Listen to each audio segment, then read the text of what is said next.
Ooh, about ready to get this thing started. It's August 2nd.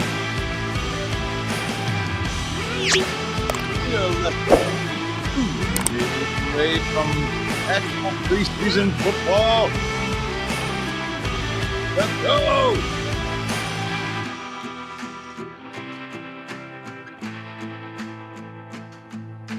Get some questions in the comments. Shooting from the hip today.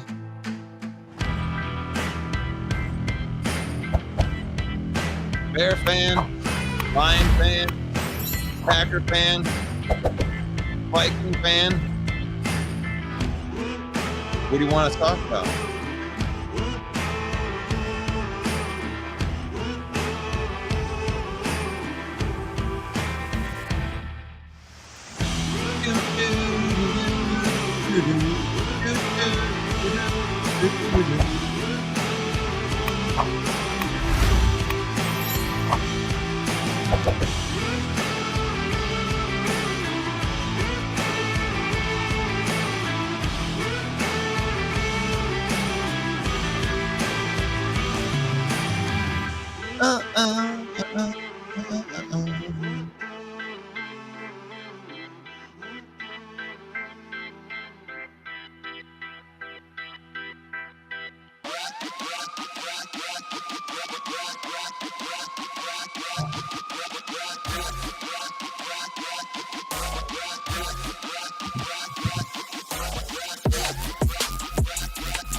Good morning, everyone. Good morning, TJ.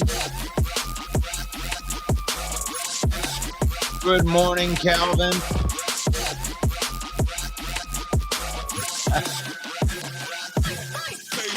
Good to see you, Woody. I'm glad that you can hear me.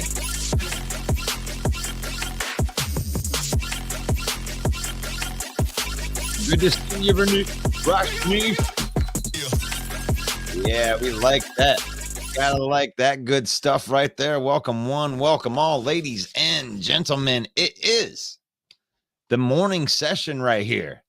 NFC North Talk with your host. That's me, Russell Wayne, right here. And we're talking all things NFC North. We are broadcasting live into my own personal page. We are in NFC North main event. We are in the Detroit Lions villain squad, Detroit Lions news, Mike the Bear fan, Bill the Packer fan, and also our YouTube channels. Please like and subscribe, follow, do all that stuff, because that's how we get out there. That's why there's some people that are on here talking football on August the 2nd right here.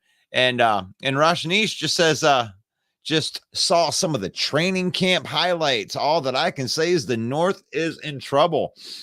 That Justin Fields is looking really, really good in training camp. They're out there in shorts throwing the ball around. And I think they just started padded practice.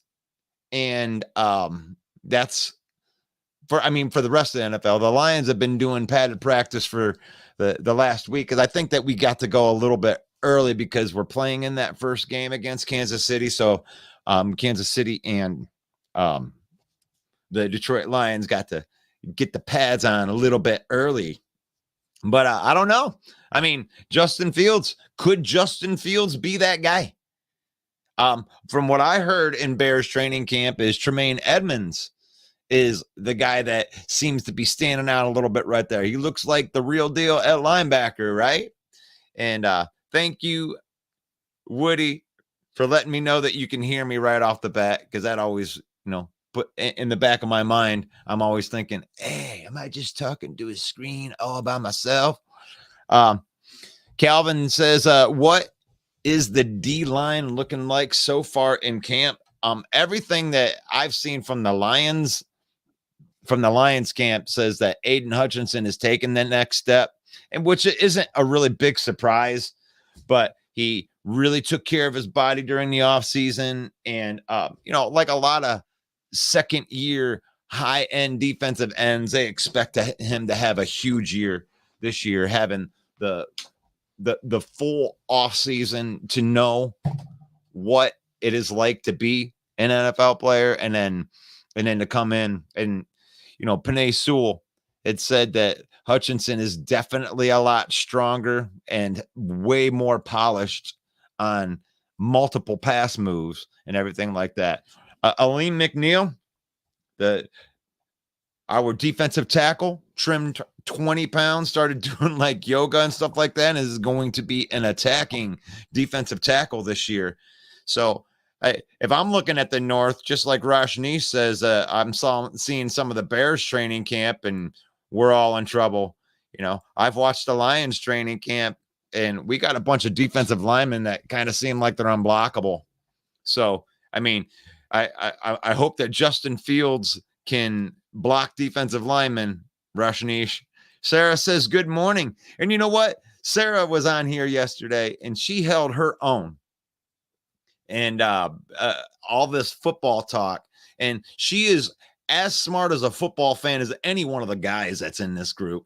So even though she's a Viking fan, I'm sorry that you follow the Vikings, but you are a good football mind, and I appreciate having you in the comments and putting meaningful stuff into the comments that isn't BS. Darnell Wright is better than Aiden Hutchinson. I want to leave that one up there. I want people to be able to react to that. Darnell Wright, the rookie, the rookie right tackle, is just going to stop Aiden Hutchinson with no problem, right? That is no problem. Darnell Wright, the rookie. I think Darnell Wright is going to get a welcome to the NFL moment, not just with Aiden Hutchinson. Darnell Wright can't block Justin Houston either, or James Houston. Wright got hurt yesterday in pads. Lucas Patrick was playing his position. Ugh. That sucks. I did not know that. There's some news right there. Darnell Wright got hurt yesterday. Are you concerned as a Bear fan?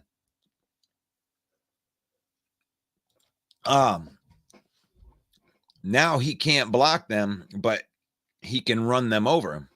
Well, it sounds to me like your boy's injured. I don't know if you should look into the training camp stuff right there, but I don't know. We'll see.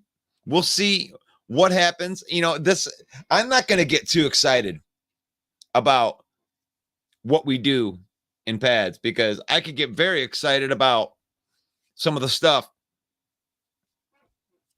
that Jared Goff has been doing in training camp, but we're in pads. We're just got into pads.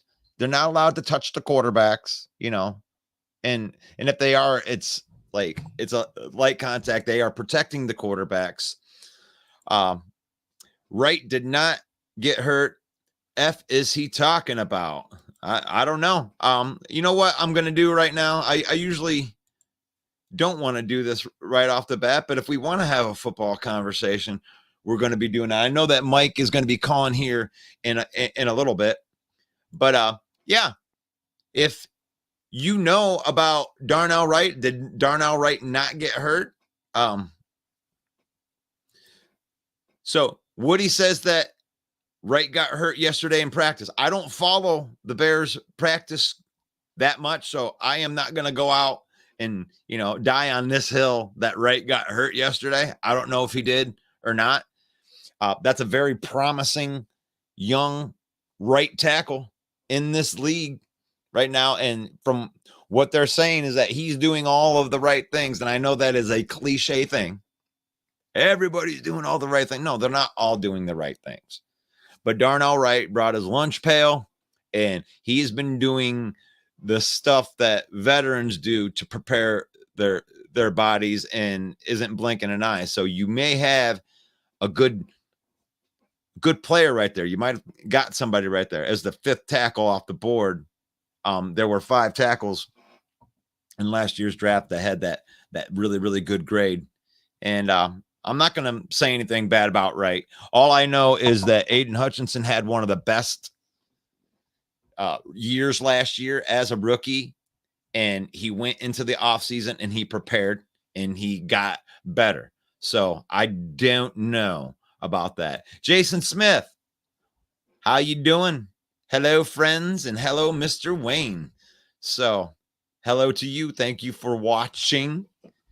And Michael says, do they rank D-line and O-line in the NFL? I know Detroit would rank high. Your thoughts? They do. There's a site called Pro Football Focus, and one of the reasons I really do love Pro Football Focus is that they do grade every single play that an offensive and defensive lineman make, and where there's not a lot of stats, right? Like interior defensive linemen, you're not going to be able to measure their impact with stats because they're eating up people, and their usage is different than your defensive ends. I think a defensive end complemented with a good interior pass rush is good, and if you don't have a good interior pass rush, it can hurt your end guys that are supposed to be getting the sacks. So the Lions would rank very, very high. I mean, I think their top 5 is offensive line in the NFL ranked. I think they're number 3 ranked right now when it comes down to that. Hello, Mike. Hello. Good morning. Oh, it sounds good. Good. Right. Did you get that internet all squared away? It took 9 minutes to connect. So no, not great. Oh, but you're on though. 9 minutes to connect. So I'm sure that they're hearing everything that you're saying, like I'm me. But I don't know what's up with the internet. They love to boot us out of here and do stuff, but I don't know. We got a couple people in the comments already. We were talking a little bit of offensive, defensive line. Rashnish came right in and said that Justin Fields and watching the camp, and he's thinking that the Bears are looking really, really good because they've been practicing really, really well. And I'd brought up Tremaine Edmonds. He's been getting a lot of praise in there. And then we had a couple questions about the offensive and defensive line. So that's where we are at right now. The offensive and defensive line of the Detroit Lions? Well, I had a comment that just said that, do they have anything that can rate these guys? And I mentioned Pro Football Focus, and I had heard. Are you getting out? Hello? Did we lose him? Did we lose him already? Yo, says Zach. Are you on a dial-up? Sarah says. Jason MC says, will Detroit abandon the fullback position altogether? I don't know about that. We had an injury yesterday to Shane Zylstra, who doesn't play fullback, but he plays tight end. And one of the reasons they kept Jason Kapinda around was because he kind of plays that hybrid. They really don't have a fullback role in the NFL, but we kind of made one because they like the player. But now since Shane Zylstra got injured, I mean, his path, maybe he can make the roster. They love him on special teams. So I don't know if they're going to abandon it. Jason is one of my favorite Skull fans because he's in here every day. At least he's representing the team like Sarah is. You got a couple Viking fans in here. I'm going through it. We got a lot of comments in here. This is great. Mawat Mobile Deng Etai. I hope I got that right. What do you think of the Lion? What do you think the Lions will use Gibbs as a running back or as a receiver or running back? Yes to all of those is what I think. Hey, Mike, are you still there? No, we lost Mike completely. He had that dial-up internet. But going to the Gibbs thing, Jahmyr Gibbs has been lining up everywhere, and this guy got welcomed to the NFL by none other than Chauncey Gardner-Johnson on a screen pass. But that's neither here nor there. He's all right, but he got lit up. Chauncey lit him up. But Jahmyr Gibbs is going to be a weapon everywhere. They're going to line him up everywhere. They're going to have him out there with David Montgomery at the same time. They're going to try to get the ball into his hands as much as they possibly can. And you already know about the safety outlet and Amon-Ra St. Brown, the sun god. By the power of Ra. And that's going to be able to take a lot of the pressure off of that side. And then Sam Laporta is killing it in camp too, to also take some of that pressure off. So I think that they're going to use Gibbs in this way to really exploit the weaknesses of the other players on the defense right there. So that is a great question right there. And now that we got you back, hopefully you can answer this question. But yeah, I think if you want to answer that question, just look at Alvin Kamara in New Orleans. And I firmly believe that's the vision that Brad Holmes has for Jahmyr Gibbs. 10 touches on the run game, 10 touches in the pass game.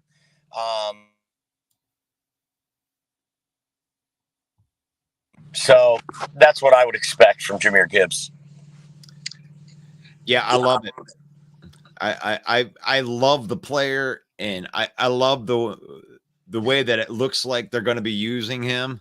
And I also love the fact that Chauncey Gardner-Johnson, like, don't give a shit where you were drafted. He's going to light you up anyway. And they're practicing hard. They're practicing fast. And I think they're going to be ready for them Kansas City Chiefs. What do you think? I think they're going to be ready for Kansas City Chiefs, but that's going to be a real tough game. And I'm not going to lose any sleep over it if the Lions don't win that game against the Super Bowl champs. Absolutely. But I think they have a really, really good chance to win that game. And I'm talking straight win. I'm not talking covering just covering the spread, because let's really look at this game. Like, I mean, I know that we're probably going to break it down in more detail, but I was watching somebody, I can't remember who I was watching, but they were breaking down like position to position and how they match up. And Kansas City lost some peeps. This is not the Super Bowl team from last year. They lost some very key players that they have to have other players that are going to step up in those positions. And I don't think anybody in the Lions secondary is going to be scared of Kadarius Toney and Sky Moore. I mean, I don't know if they're better at stopping the run and the Lions are able to run the football. They have a chance in that game. I don't know why it's just considered an L to a lot of people. They can absolutely compete in that game.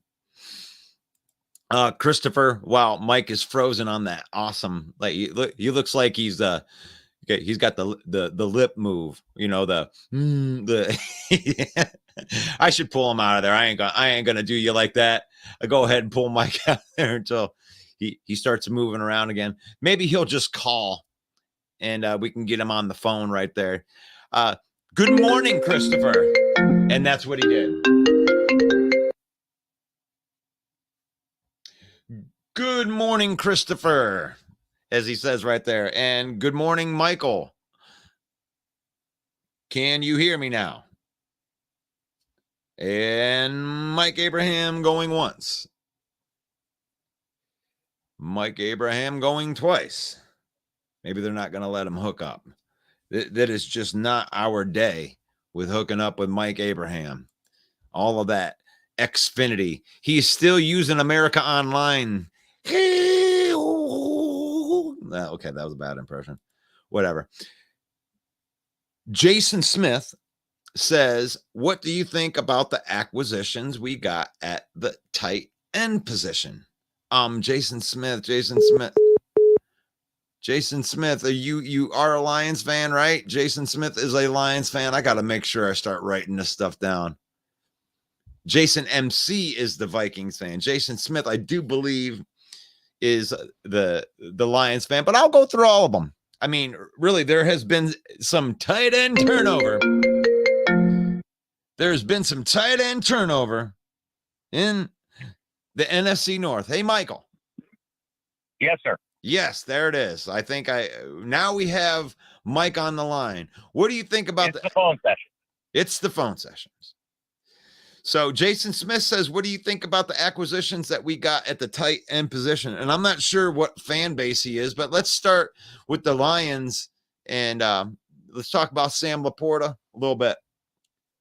Well, it's already a crowded tight end room with James Mitchell, Sam Laporta, Brock Wright, and now Shane Zylstra goes down with an injury. Lions waived him this morning.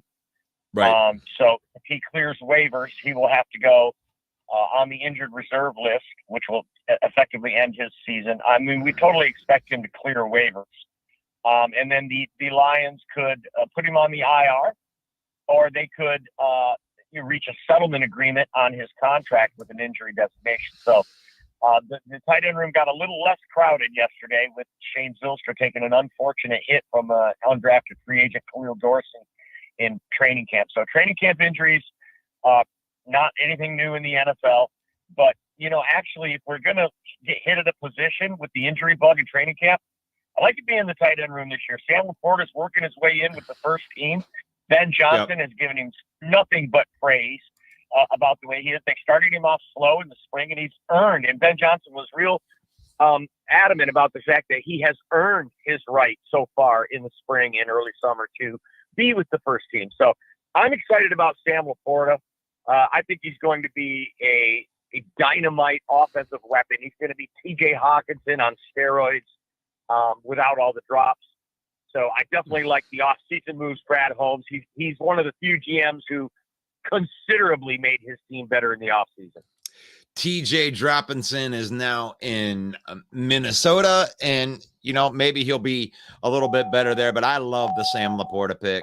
And I like it more and more as we're going further and further into camp because of like how he's interacting like he's already a veteran in that room. And yeah, he did work his way up. They made him earn that spot. They didn't just start giving him first team reps. He earned that spot, and there he is repping with the ones, and that's what they drafted him for. And, and Ben Johnson was clear about how he earned it too, by digesting the playbook. They're doing, obviously offensive installs right now in camp. All teams are, and the Lions have a full bevy of installs. Like Carolina Panthers are only doing 8 installs right now because they have a rookie quarterback. So they're just kind of measuring the feed that they give the offense right now. Whereas the Detroit Lions on the other end of the spectrum, they have as many as 14 installs going into the offense right now and players learning these new sets. And Sam Laporta has been eating it up like a champ. Yep. Like I said, Ben Johnson was real clear about how he has earned it by producing on the field, knowing his assignments, and only being a rookie. It's got to be pretty impressive. For sure. Calvin Yarrington says that Gibbs is a weapon and will be used all over the place. We did bring up Gibbs a little bit earlier, but when you're looking at this Lions team, it's like it seems like Brad Holmes really did build it the right way. He built both the offensive and defensive lines, and now he's just dropping these stud playmakers right into that room.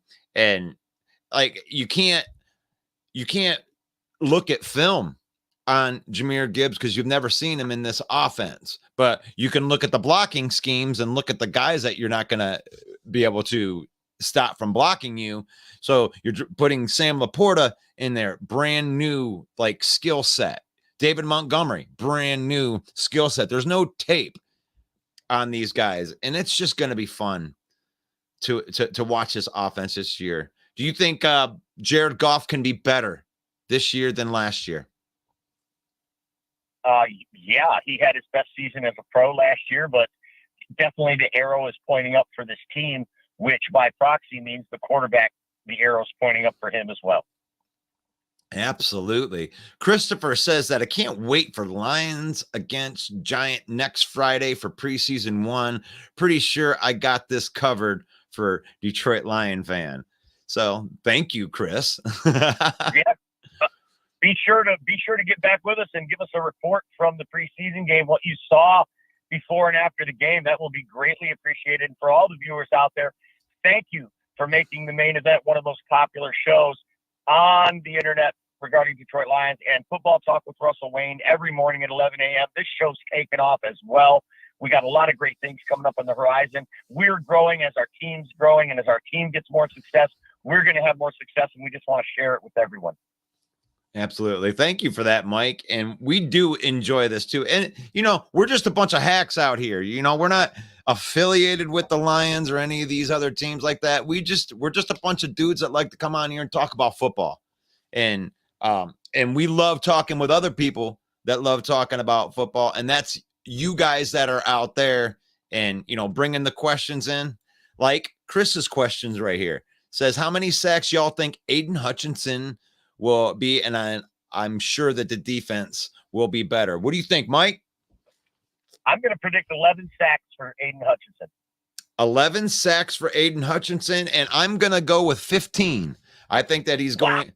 Yeah, Penei Sewell, what he was saying about Aiden Hutchinson, he was like, this guy's different.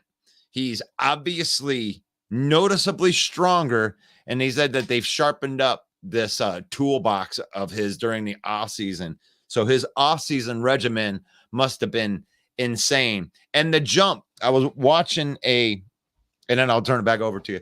I was watching this thing on ESPN just talking about how, Bosa, Chase Young and, TJ Watt, where they were single-digit sacks their first year, these high-round picks that there's not sophomore slumps when it comes with DNs, these high-end DNs. The history will show you that the production gets more to what the guy is going to be in the second year.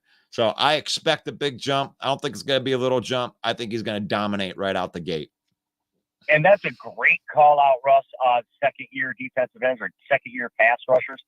But there is a certain caveat to that. Some pass rushers whose numbers do decline, it's because of a lack of moves, right? The teams have seen all of their pass rush moves, and now there's a lot of tape on everything that they do, and they need to diversify and step up their game, or these O-linemen are going to have their number. Now, Aiden Hutchinson already had a whole array of pass rush moves as a rookie. So that's a lot for an offensive lineman to account for. So I definitely see an uptick in his production this year, especially when he's going to have more help around him. Yep. So many injuries on the defensive side of the ball last year for the Lions.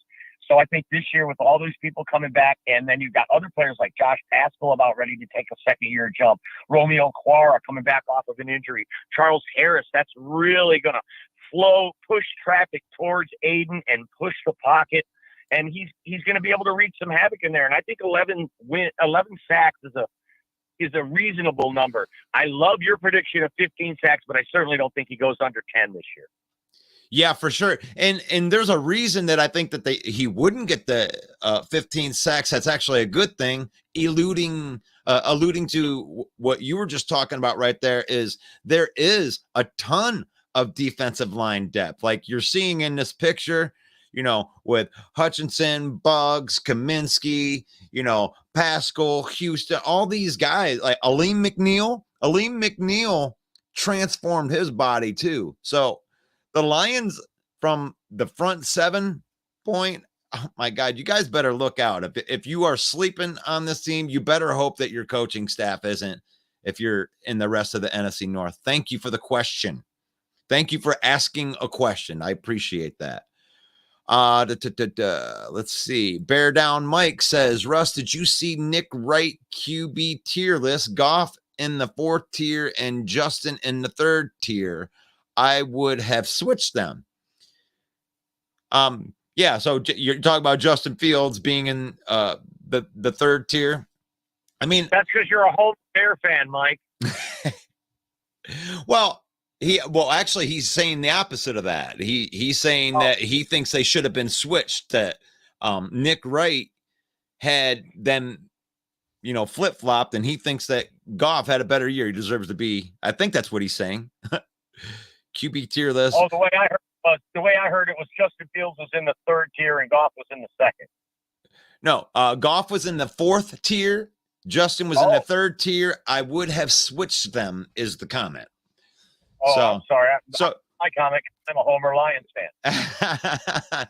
You know, I agree too. I agree they should have switched them. But the thing is I don't mind that they have Justin Fields in there because Justin Fields was rated by the players as one of the top 100 players in the NFL. So I really don't care what Homer fans really think. I think I care about what the people that are actually playing against these guys, and they know. And the good people know that Justin Fields is a playmaker, and you have to account for him in every facet except for passing. Jason Smith says, yes, Goff will be better and has so many more weapons to go to. I love that call. Right. You like that? It's bunches of weapons. Go ahead, Mike. No, I was going to say the most exciting thing going into this year is the same thing that was the most exciting thing going into last year.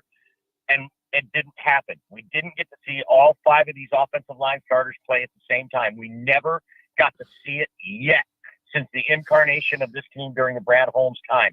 So this year it's going to be very exciting. I just hope we can make it through the preseason without any injuries to the big 5 up front and get to see what these guys look like together. You were talking earlier about the offensive line being ranked 3. I mean, I can think of 3 offensive lines right now that are as good or better than the Lions. So definitely in the top 5, but I don't know if the top 3. But if all 5 of these guys play a substantial amount of games together, we could definitely be looking at a top 3 offensive line. Well, they were ranked as the 3rd best offensive line in the NFL by not us. But that's okay. That's okay because the rankings don't mean shit. And I think that you're going into this year, you got a guy like Penei Sewell. Like, I think that is going to elevate his game. I do believe that Penei Sewell will be an all-pro this year. And no, that's just progression. That's just progression going into the 3rd year. And then there's John Dorn. Welcome to the program, John Dorn. We always love your Homer takes. What's up with the overhyped, overrated Lions? We're doing great, and we love overrating it. It's still preseason. We've won the off-season Super Bowl once again. Yeah, like 10 years running. Winning 3 in a row against the evil empire will do that to you, John. Yeah, that's something we haven't been able to say. I don't even remember when the last time we beat Green Bay 3 times in a row. That's crazy. Detroit Lions talk with John Kapler. What part are the Lions season will be the best part? The start, middle, or the end of the season, or the playoffs? Playoffs? I'm going to take this one and say the second half of the season. Because we play most of our division. We only have 1 division game in the first half of the season, and that's week 4 against Green Bay. So we got the Minnesota Vikings in week 16 and week 18. I fully expect us to be resting Jared Goff in week 18 to have Nate Sudfeld come in, or even Teddy Bridgewater come in and beat the Vikings in week 18 to wrap up the season. I think we're going to have a strong second half of the season. Why? Because this team is deep. We're deep. We've got guys 3 deep at every position other than quarterback. And as long as Jared Goff stays healthy, the second half of the season, the Lions are going to be hot to close the season, which is just what you want going into the playoffs. Very, very, very nice. That's a great take right there. And what I'll say to that is, since you nailed that, you knocked that right out of the park, Mike. It is depth. That is why we're going to finish the season strong again, is because we're deep. But what I'll say is the beginning of the season is brutal when you're looking at, having to play the Super Bowl champions first on the road, and then going and coming back home and playing Seattle, who we didn't make punt last year. So that's and they got better. And they got better. They got a lot better. They, bringing it, drafting Charbonnet to go. And I know that those guys are injured right now, but this is the beginning of training camp, right? The biggest acquisition for them was bringing back Bobby Wagner at linebacker. the future Hall of Famer, who played at a high level last year in his 10th season. So he's coming into his 11th season, back where it all started for him, Seattle. He's super jacked, super pumped. Reports out of Seattle are that he looks amazing in camp. He's going to be a catalyst on this defense. They have Tariq Woolen, arguably the fastest man in the NFL out in the end. They drafted Devin Witherspoon, number 5 overall, the top-rated corner in the draft. And like you said, Zach Charbonnet running back to an already deep running back room. Geno Smith coming off a freshly inked contract. They have a great offensive line that they built through the draft the last 2 years. Seattle's is a sleeper. Don't sleep on Seattle. They could upend San Francisco for the division out there in the West, and they could be a real force in the playoffs. I really consider that our revenge game in this week 2 because, like you said, Russ, we never punted. That just one stop on defense could have been the difference of us getting in the playoffs in that game. And it's going to be just as important this year in week 2, especially if the Lions lose to Kansas City. You don't want to start the season 0-2. That's going to make that game even bigger. And like you said, it gets brutal from there as well. We got to play Carolina, who is an outstanding defense. Yes, they have a rookie quarterback. Another revenge game for us, but they're a tough matchup. Right. You've got San Diego Chargers who've gotten better in the offseason just by getting all their players back from injury. And it's always a tough game for the Lions out on the West Coast. So that Chargers game is going to be a tough one. Atlanta, a much better team, a good running team. That's going to be hard for the Lions to get over that hurdle as well. These are all tough games in the first half of the season. But fortunately, we have the NFC North in the second half of the season. 2 Chicago Bear games, 2 Minnesota Viking games, and 1 Green Bay game at home. That's going to hopefully amount to 5 wins right there, I would expect. Right. I don't think there's any team in the North that's going to beat the Lions this year. I mean, there's too many uncertain things, and there are certain things that are about the Lions, even though John Dorn thinks that we're overhyped. So now we're getting back into some of this. Aiden Hutchinson prediction. TJ says 17 sacks. Eric Thomas says I'm at 12 for Hutchinson, and he's a beast, and that's a Bear fan. So I give Eric Thomas is a Bear fan. So Jason MC says love your show, very fair, and I know Jason is a Viking fan right along with Sarah, who says Chase Young is a bust. That's however, let's hold on, Sarah. He was hurt all last year. He was defensive rookie of the year before that. So hard to call a defensive rookie of the year a bust when he gets injured in his second season. He had 12 sacks as a rookie. That's a tough bust call right there.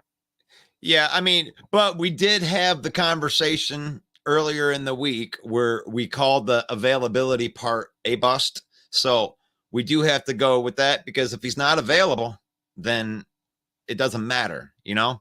Well, he's healthy. He's coming back healthy. The last time he was healthy, he was defensive rookie of the year. So that, I mean, but that's fair. I mean, I'm not gonna beat you up over saying he's a bust, but as it pertains to our topic, it was just from first year to second year, you know, making the jump. And the first round defensive ends, they make a jump. And that's historically shown that's going to happen at a very, very high percentage rate. Like, I think it's like 85% of the first round guys make that jump, as long as there's not an injury in that. So Detroit talk, John Kapler as a Super Bowl, as a super slot stud, Young for sure is a bust. Or as a super stat stud, Young. Okay. So I think that he's kind of agreeing with you right there. Let's see. Nick Wright is a tool. It's Nick Wright. More like Nick Wrong. Oh gosh. We need to invite people to the Trash Talk show. Yeah. Go ahead, Mike. You want to go? NFC North open mic every Monday night at 7 p.m. Eastern time. It's our Trash Talk show. Bring your thick skin. And if you're putting those comments in right now, come and shred John Dorn on the show Monday at 7 p.m. Eastern, NFC North open mic. Love that call. Love that call. You like that? Man, so let's get back up into the great comments, by the way, guys. Keep them coming. And I love it when the comments actually ask questions because, Mike and I, we love talking football. And, we love talking it with each other. But when you guys throw, a question in there, that makes it a nice three-way thing here, So many good storylines this year coming into this. This is going to be like the greatest season. Even if the Lions fall flat and John Dorn is right and it's the same old Lions, if we start 1-6 again and we miss the playoffs again, I still just can't get over how highly anticipated this season is for the Detroit Lions and for so many other teams around the league. There are very few teams this year with low expectations. I mean, you're looking at the Arizona Cardinals, the Houston Texans of the world, but for every other team, and Tampa Bay maybe, but for every other team, there's high expectations because the NFL has really built competitive balance into their model. They really have. They really have. And Bear Down Mike says Colin Cowherd is a tool because he bashes Justin Fields but says this is a playoff team. Oh, that's pretty funny. Are you hearing me? I am hearing you. Okay, good. Colin Cowherd, I mean, I can agree with you on that. But, if you're bashing Justin Fields, like, think about this, Bear Down Mike. Like, he hasn't had a great career up until this point. He hasn't won games, and the outside people are going to look at that and they're going to say you haven't won games. Until Justin Fields wins games, then they're going to bash him because right now, other than the rushing, especially from the passing, he's historically bad. I mean, this is Jamarcus Russell bad. This is Ryan Leaf bad. So he has to prove that he can throw the ball, and then maybe the running back stuff will stop. That's just being real and transparent with why they say that and why they do that. TJ Gisner, this is talking about the Lions right here. I think our corners are upgraded and better. Now, what kind of year do you think that they will have? Well, the secondary is always an injury-prone position across the NFL, but we've built a lot of depth. Some of these undrafted free agents look like they might make the team. Starling Thomas, to be specific. You've got Jerry Jacobs. These are depth guys. Chase Lucas, another year in the system. We should see a leap forward for him. These are the back-end guys. So if we do get hit with some injuries, we drafted Brian Branch. I mean, we're talking 8-9 guys now in the back, and that doesn't even include the safeties. So I definitely think they're going to be better. They were one of the worst pass defenses in the league last year. It can't get much worse unless you're in Minnesota. So I think it's exciting. It's really exciting to know that the pass rushers are coming back and that we've bolstered the secondary. That was a position for the Lions last year that was obviously the weakest link in the chain, and Brad Holmes addressed it through the draft and through free agency to make it now one of the strong suits on the team. Huge. Yeah, definitely on paper, I will agree with you right there that they've made definitely made the cornerback room a lot better, and it has to be. I mean, last year it's not just bad; it was ridiculously bad. And I got to address this comment right here, John Kapler. Why am I not seeing any of the comments on the screen on this YouTube chat? It's because StreamYard is pretty cool, and StreamYard allows me to see all 8 of the places that we are broadcasting in at the same time. So I'm sorry that I am responding to comments that you can't see. We would love people to go over to our YouTube channel to watch this, because that would be really, really cool if we ended up moving all the people over to that, because I would love to have it be on one thing. That's it right there, isn't it, Russ? We're broadcasting in other places, so that viewer is only seeing the comments that are happening in that forum. Right.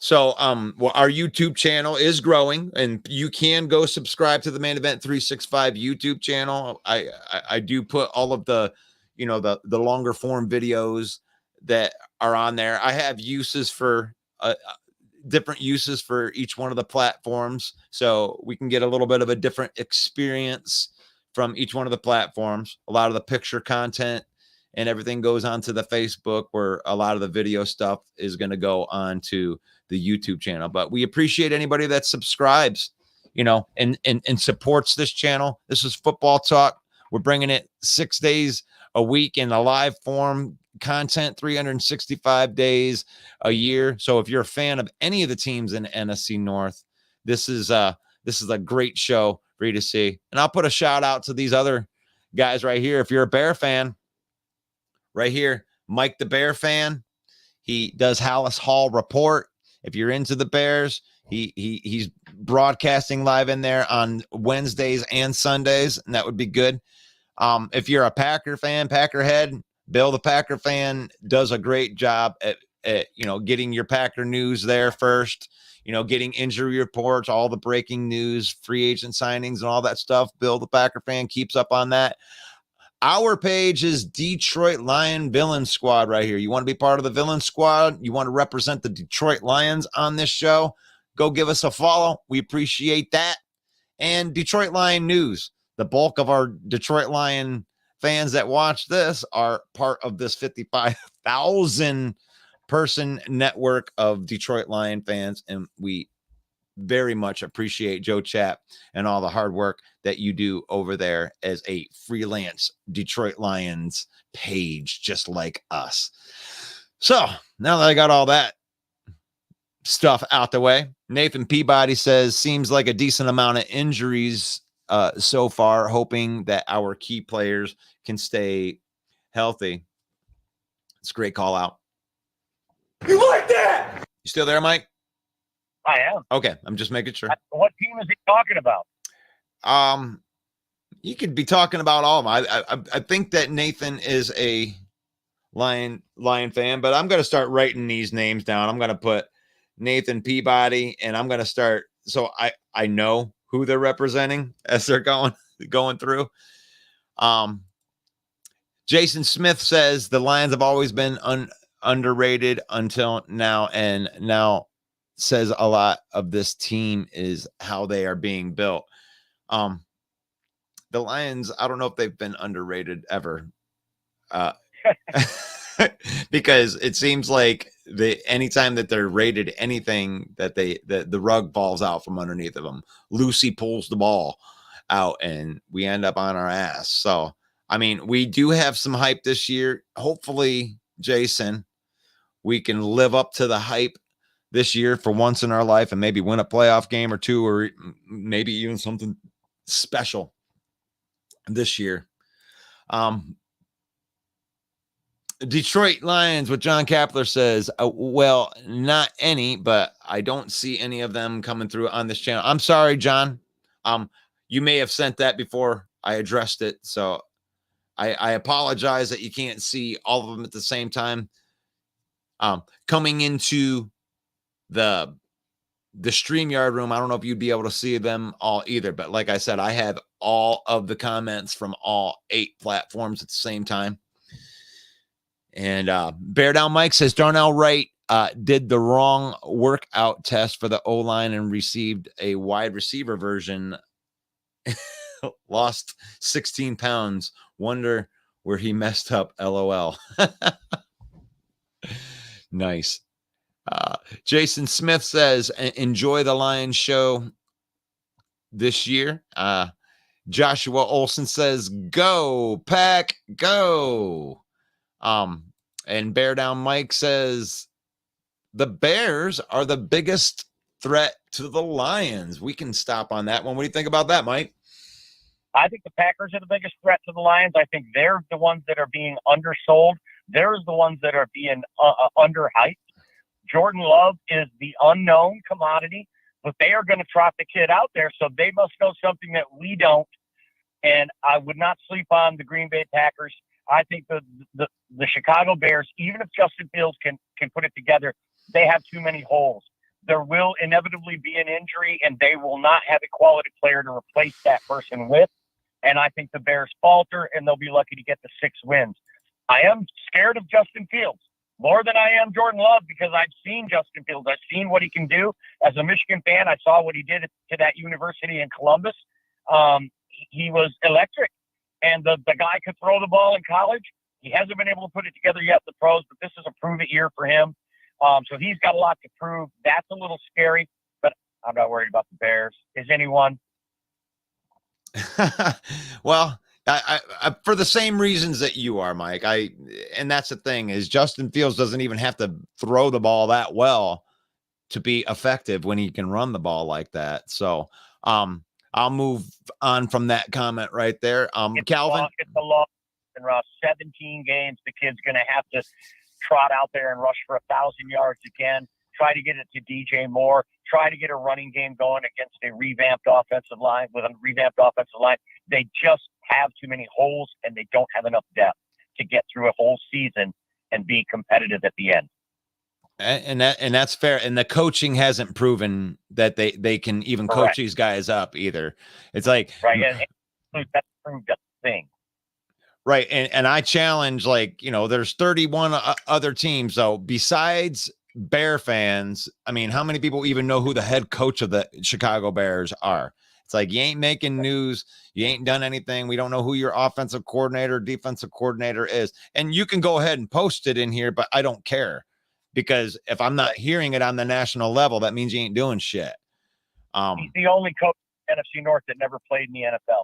And I used to hate that too, that they wouldn't talk about Lions coaches and stuff, that we'd never get national media. And now I understand that when you get the national media, that does mean that you're doing something.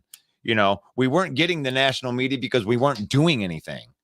So the fact that we don't know who those people are, I know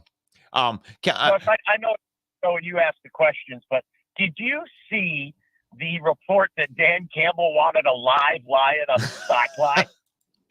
Yeah, I mean, that was reported last year, and I think that they rehashed it. It was something from last year. Okay. Or maybe it was from 2 years ago. Actually, I think it was in the first year. But I don't care. I mean, as long as they're safe with it, it's kind of cool. Man. It's kind of cool to me. Look, man, what would be really cool if we had a live lion there on the sideline. Oh my gosh. Oh, I lost my I hate when I lose my spot where I was, and 12 for Hutchinson. Let me get back in here. I don't believe that's real anyway. I think Dan Campbell's pulling our leg. He's being coy, and I think he's messing around with us there. I don't think he really wanted a live lion on the sideline. Yeah. I mean, but it wouldn't really matter. It's something for the other opposing fan bases to make fun of the Lions over, oh, look at this guy. And then, everybody on the Lions being like, yeah, totally get a lion. Like, so Calvin says, hoping Detroit becomes the greatest show on turf 2.0. You like that? That's a 3-banger. I like that call. Mo comes back. If he comes back and lives up to his potential, that's what you're going to see with all the weapons they've added. Yeah, it's insanity right here. Michael says that, do you think that 2 different Lions will have 10+ sacks this season? That's a tough one. Wow, what a great question. You know what? I do not. I think that Aiden Hutchinson will be the only, I've never given this any thought, so I'm coming right off the cuff here. I think Aiden Hutchinson gets double-digit sacks, but I'd love to see the other guys along the lines all get 8, right? Or 7 or 8. I love it. Every one of them. That would be outstanding. That is some good stuff right there. I'm going to go ahead and say yes, because James Houston was able to get 8 sacks in 7 games last year in limited time.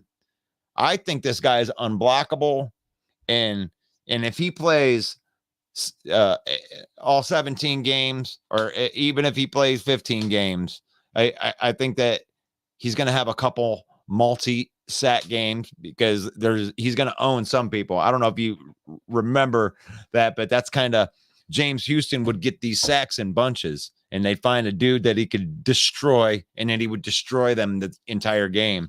I think that'll happen a couple times next year. James Houston, yes. I've never seen Ben from a guy the way James Houston did. And what I like to call his Mario move, his like a Mario Brothers, where he jumps up in the air, and when he lands, he bends and curves in towards the quarterback. Just a almost unstoppable move. When he jumps up in the air, the blocker doesn't know if he's going left or right, right? So when he jumps up in the air and he comes down and he cuts like a running back, left or right, that's an almost unstoppable move. And he's so fast. Justin Fields found out last year how fast he was in one of his sacks, where James Houston chased him down from behind. Yes, he did. And did not expect that defender that he just juked to be back on him that fast.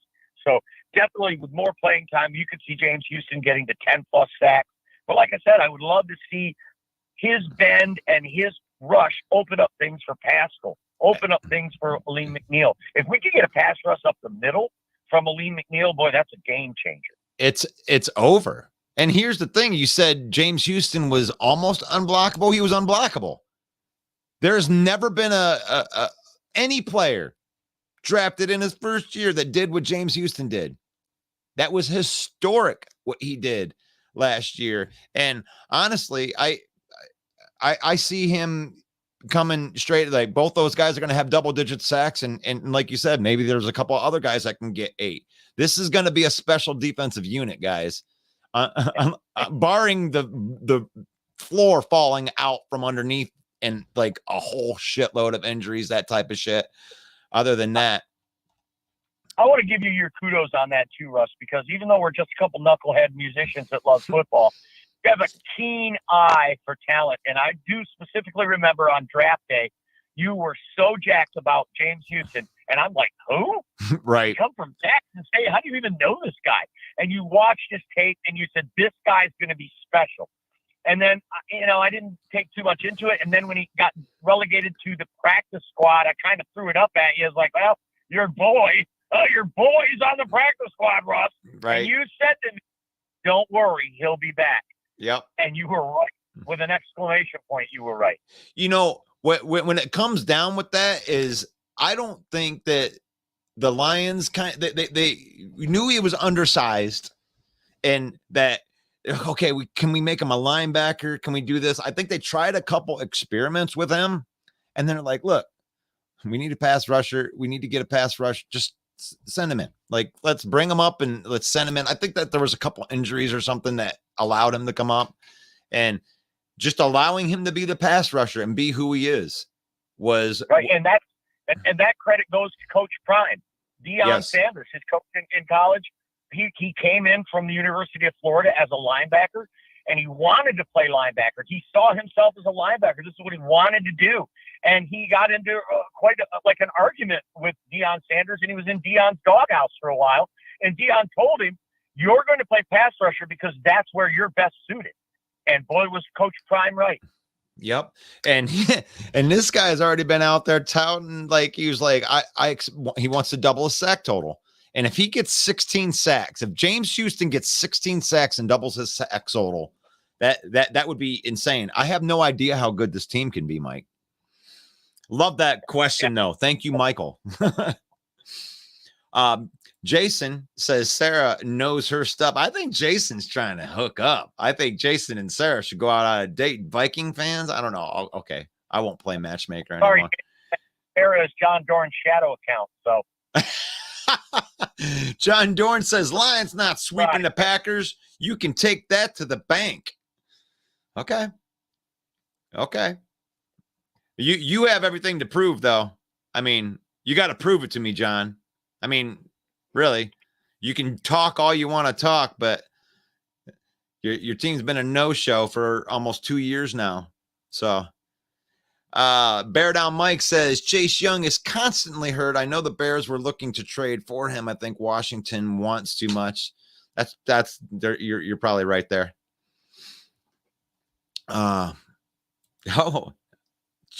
Chase wants to play with Justin again. So that would be interesting. Get Chase Young right there on that Bear. I think the Bears should trade for him. I think the Bears should trade for if there's a possibility that the Bears with all that money, you know, you want to make an impactful move. You want to get some balls, make an impactful move, use some of that draft capital you just got and go get yourself a pass rusher and then sign this guy. He obviously has the talent. That is one area that Ryan Poles didn't really address in the offseason is the pass rush, and that's a glaring need for the Chicago Bears as a pass rusher. And defensive line help, period. Yeah, they're very strong at linebacker now. They got a really good secondary, but that defensive line in the NFL, you've got to put pressure on the quarterback. They were last in the league in sacks, and they were first in the league in sacks allowed. So pressure on the quarterback, and, you know, they finished with the worst record in the NFL. So that shows you how important on both sides of the ball pass rush is. Right now, the Bears just don't have it. And I see quarterbacks like Kirk Cousins, quarterbacks like Jared Goff, picking them apart without a pass rush, with time to wind their watch and make a glass of lemonade back there in the pocket. The Bears are going to be in trouble if they don't do something to address the pass rush. And so I like the Chase pickup. Yeah, I mean, his talent is undeniable, and I know that there was a couple troll posts in here from Sarah whenever saying he's a bust.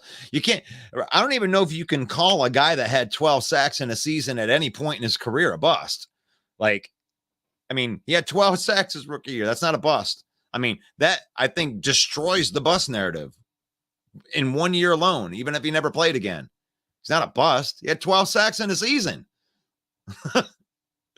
Adam McIntyre is the most loyal Lions fan that I know. So we'll throw that in there. Adam McIntyre. I'm writing this down so I know when he comes on here that he is a Lions fan. Lions. All right. So Adam McIntyre right here, Lions fan since 1981. Wow, he's been a Lions fan longer than me. I'm not sure we should underestimate Love just yet. He's looking good in camp. And that's coming from a Lions fan. Agreed, he's echoing my sentiments here a few minutes ago. Agreed. We should not sleep on these Green Bay Packers. They have a long history of being able to put it together when they are undersold.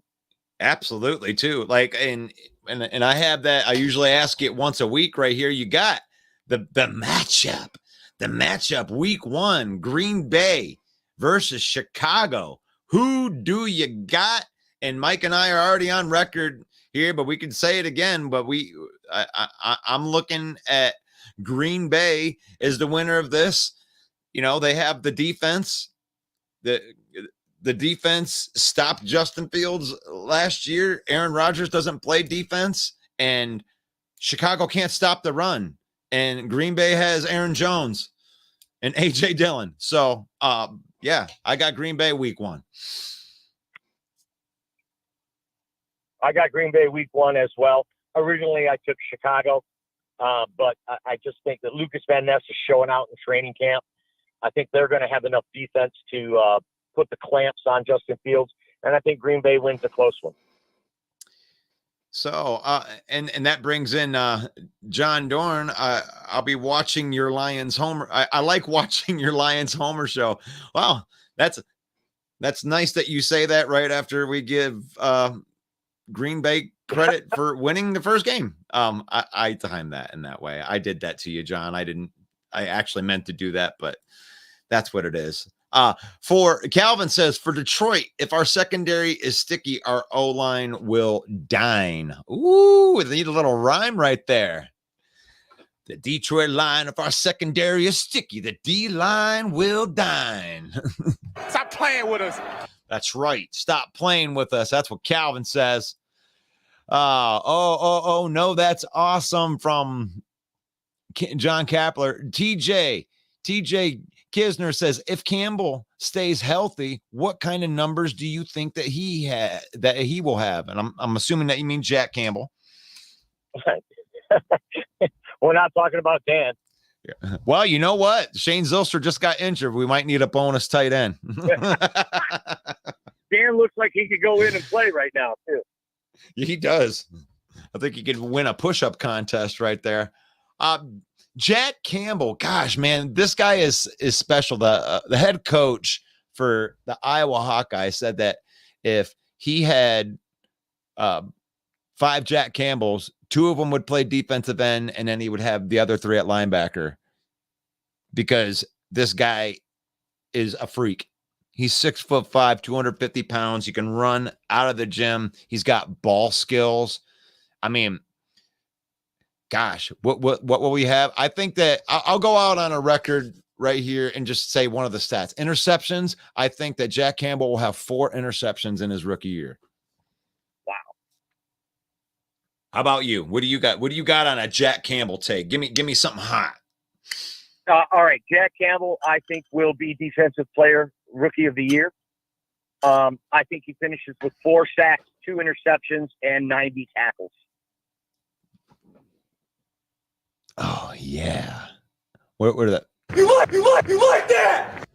I'll give you 3 on that for all 3. Question for John Dorn and all of the Packer fans. On October the 17th is the next NFL owners meeting, and I just wondered if they were going to attend. On October 17th? Is the next NFL owners meeting, and I was wondering if Packer fans would be in attendance. Yeah, Packer fans, are you attending that owners meeting? You show up with your little piece of paper that you bought for $300? I bet you they'll throw you out at the door. Are you sure? I mean, there's a lot of Packer owners, right? They should be able to be at that meeting. But I could see him kicking and screaming as they're throwing him out. But I'm an owner. But I'm an owner. Oh, the more questions, the better from all forums is great. I love it. So John Kapler, thank you for understanding. I'm sorry that you can't see all the comments. I wish that there was a way that we could broadcast it, like there was like a super like list, kind of what I'm looking at it, but it is Joe Williams says, come on over to the YouTube live chat, and that would be good. Like if everybody was all, put in on the YouTube, let's just call it the YouTube. I would default to the YouTube. If I said I had to, you want one that we can go live on, YouTube is our video platform. So, and you can just go to YouTube and type at Main Event 365. That's MANE at Main Event 365 on YouTube. Subscribe to our YouTube channel, because that is the fuel that makes the engine go, so that we can bring you football content 365 days a year. Love it. I love it. John Dorn, he says he likes watching the Lions Homer show. I actually came down and I actually got to that comment right there. And we did a little bit of Green Bay homering right there too, because I'm thinking that there's going to be a battle between Green Bay and Chicago for that second place spot. And I don't know. Honestly, I could flip a coin on any day to tell you what that is. The only confidence that I'm having at this point is that Minnesota is going to go from first to worst, because, and I'm not even just, that isn't even me doing the smack talking. That's just me using my brain, watching what happened during the offseason, watching the other 3 teams just get better, and Chicago spending all this money and drafting well. And then, Green Bay drafting more defense. They got 8 first-round draft picks on their defense, and, them putting it together. The only question mark would be Jordan Love. And then Minnesota, you just lost too much stuff. You overpaid. Quezzy's really ruined your future.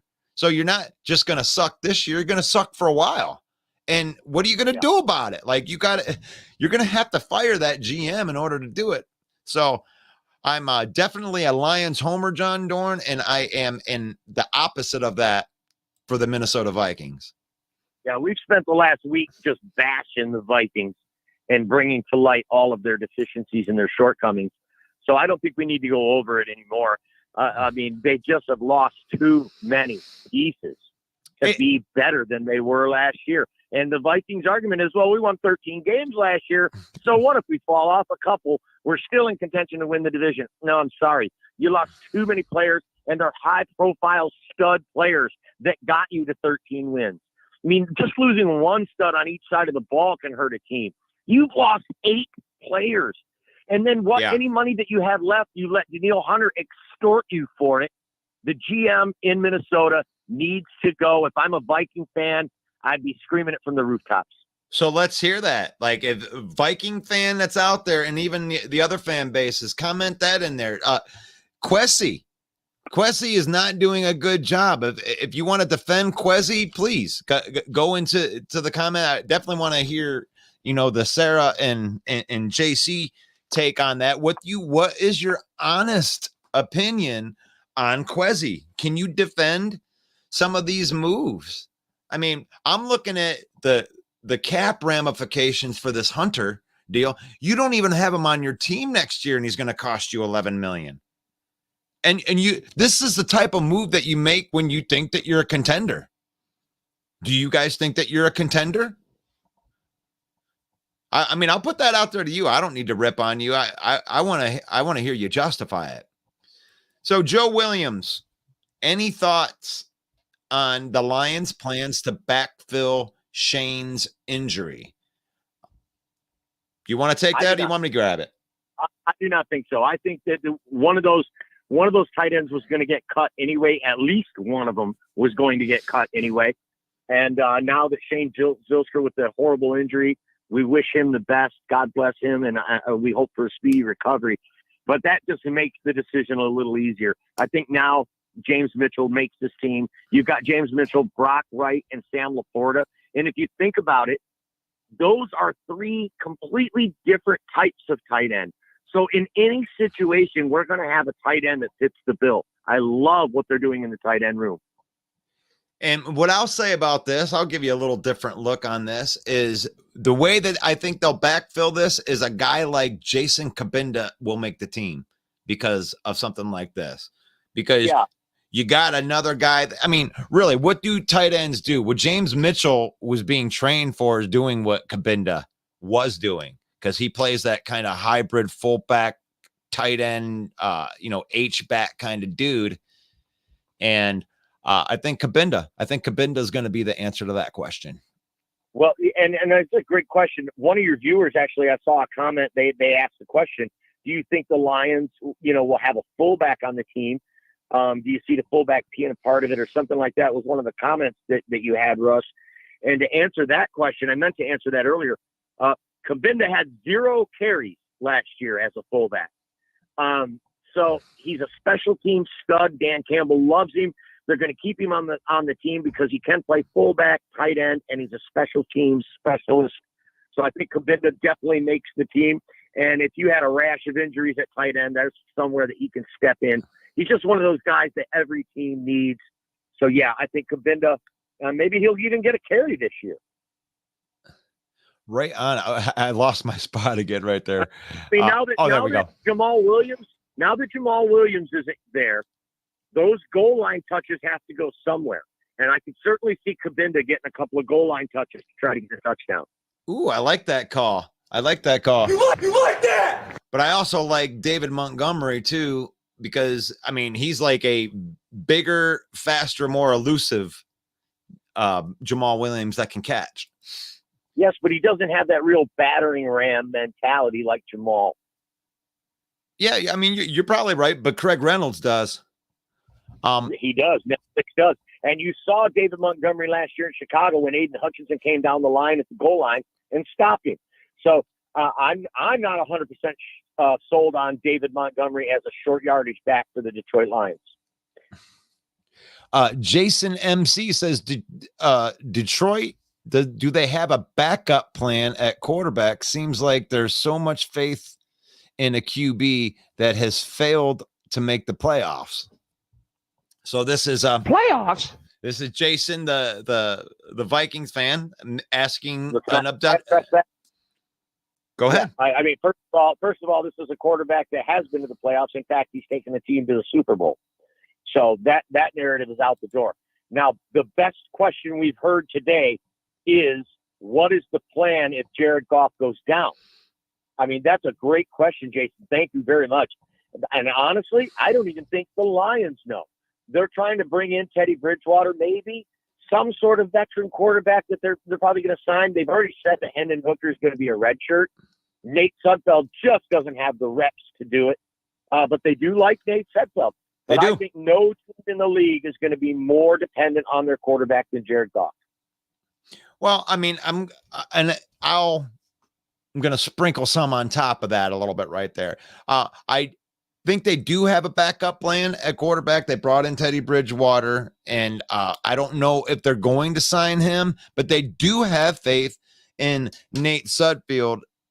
And 31 other teams, if they lost their starting quarterback, would be struggling. So Except the Niners. except the Niners. Why is that? Because they would. Because they were their fourth quarterback last year and made it to the championship game. Yeah, so I guess unless you're the 49ers, that's a good call right there. So, but they also drafted a quarterback that is going to be a red shirt.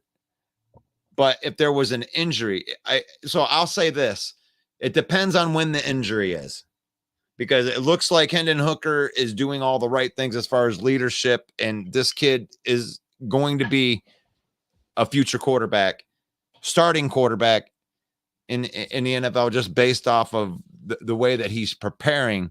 So at some point in time during the season, he's going to be physically ready to go. So if this injury happens week 9, it might be Hendon Hooker.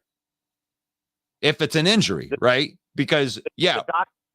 If everything goes according to plan, the doctors are slated to clear him to play on September 1. That's less than a month away now. Right. So with that being said, it's like, no, the plan was for them to redshirt him. But as we know in the NFL, sometimes plans fail, right? So if this fails and that's a failed plan, then you're going to have to not use that. So if he's ready to go, you want to put your best player out there. So if Hendon Hooker's cleared to go by September 1st and there's an injury, then it's probably going to be Hendon Hooker. All right, we're moving up there. I hope that answers your question. I mean, we're doing the best that we can. Like I said, we're not pros. We're just going through here. We're doing the best we can off of, whatever your question. Can I plug the show? Yes, do that show plug one more time. It is the NFC North Open Mic Trash Talk group that we run a show every 7 p.m. Eastern time every Monday. Let me try that again. It's the NFC North Open Mic Trash Talk every Monday at 7 p.m. Eastern time. We have all 4 fan bases represented, and we are in there talking smack. There's also some serious football analysis as well. If you don't want to be part of the conversation, then don't show up. If you do, then it's open mic. Put your comment in. You can join our groups. It's NFC North The Huddle. It is Detroit Lions' main event. Join the groups. Join the conversation. NFC North Open Mic Monday at 7 p.m. Eastern. God bless you all. Thanks for having me on, Ross. Take care. Take care, Main Event Mike. Gosh, that was nice. We had Main Event Mike on here for almost an hour today. And I'm about to throw the link into the comments. And, I don't like talking all by myself. So if you guys want to join the conversation, I'm going to throw this in here, and I'm going to be covering some more of these comments that are in here because I didn't even get close to getting through them. So if you want to help me go through these comments, I threw the link in there, and let me find out where we were. JC was expecting any thought. Have a great question. Oh gosh, my computer is going so damn slow and it's pissing me off. All right. So here is John Kapler. He says, here is a great question. Detroit Lions, how will the lack of Jameson Williams affect, considering it's not how you start, it's how you finish, and not starting but with us, but should he finish with us? I think that what you're asking is, how are we going to be effective without Jameson Williams? Well, we're going to be effective without Jameson Williams the way we were last year without Jameson Williams, because Jameson Williams caught one pass and our offense was 3rd in the league. So Jamison Williams is only going to add to, and you are adding a guy like Jahmyr Gibbs and Sam Laporta, who are already proving that they can be pass catchers. Like, they are moving up a hard depth chart, I would say, because I'm trying not to be too much of a homer with this with Sam Laporta, but they picked him 34th overall to have him catch passes. And I think they're going to use him early, and they're going to use him often. So you're talking about Amon-Ra St. Brown, Sam Laporta as a 1-2. That's what it's looking like. That's what it's looking like in camp, is like volume of targets, safety outlets, Jahmyr Gibbs right out of the backfield. So I think they can still start the season very well. And then when Jamison Williams comes in, they're already going to have that established part. So they're just going to be able to put Jamison in as matchup problems. So I get the real John Kapler in here. He's in the back. I hope that we're going to be able to add everybody to where everybody's going to be able to hear. I feel like there's some kind of lag with my shot here, and I wouldn't want to not bring in Woody. And Woody's my favorite Bear fan at this point because he joins me every day and he has this conversation with me. So he's coming in there, and I will pull John Kapler's comment right off of there, and then I'll actually have John Kapler. How you doing? Welcome to the program, John. Pretty good. Was on lunch break. Thought I'd hop on, and then ironically, you pulled my question that I was like, you know what? I'm gonna hop on and I'm gonna ask him myself. What does everyone think of? I mean, that status. It's not how you start; it's how you finish. And Williams is not starting with us, but hopefully he's finishing with us. How does that help, hinder us? What are your thoughts on that, guys? Well, I gave a thought on that, but I'll rehash it just in case it wasn't heard. Jamison wasn't a part of our offense last year. He caught one pass. So as far as it like hurting our offense, we were third in the league without him. So he is just going to add. He couldn't subtract. And if he can't play once he gets out there, they're just going to pull him for the guys that are there. But he looks special. When you watch, have you watched him run routes? Have you watched him? A little bit, not much, but a couple of the clips of him doing his practice drills. Yeah, it is amazing. Like, you got really fast guys. It like I've never seen a guy that looks so much faster than a whole bunch of guys that run 4.340s. Like, looking like definitely the fastest person in a room full of dudes that run sub 4.40s. And looking a lot faster. This guy is God-given special speed. He might be the fastest guy in the NFL. And Chauncey Gardner-Johnson attested to it. He attested to it. And Chauncey Gardner isn't somebody that's just going to give you a compliment to give you a compliment. No. The dude's going to no. Chauncey shit talking. He's as real as it gets. So he says that Jamison Williams will be one of the best in the league. That's coming from a player, not some homer like me. So don't listen to me. Listen to Chauncey Gardner, who led the league in interceptions last year. What do you think about that, Woody? I don't know. Is he faster than Tyreek Hill? I mean, who cares? He's on our team. Oh, I know. I'm just saying. Somebody's saying that he's the fastest guy in the NFL. I want, even if he isn't, he's second fastest by 0.1 of a second. Whoop-de-doo. I'll take it.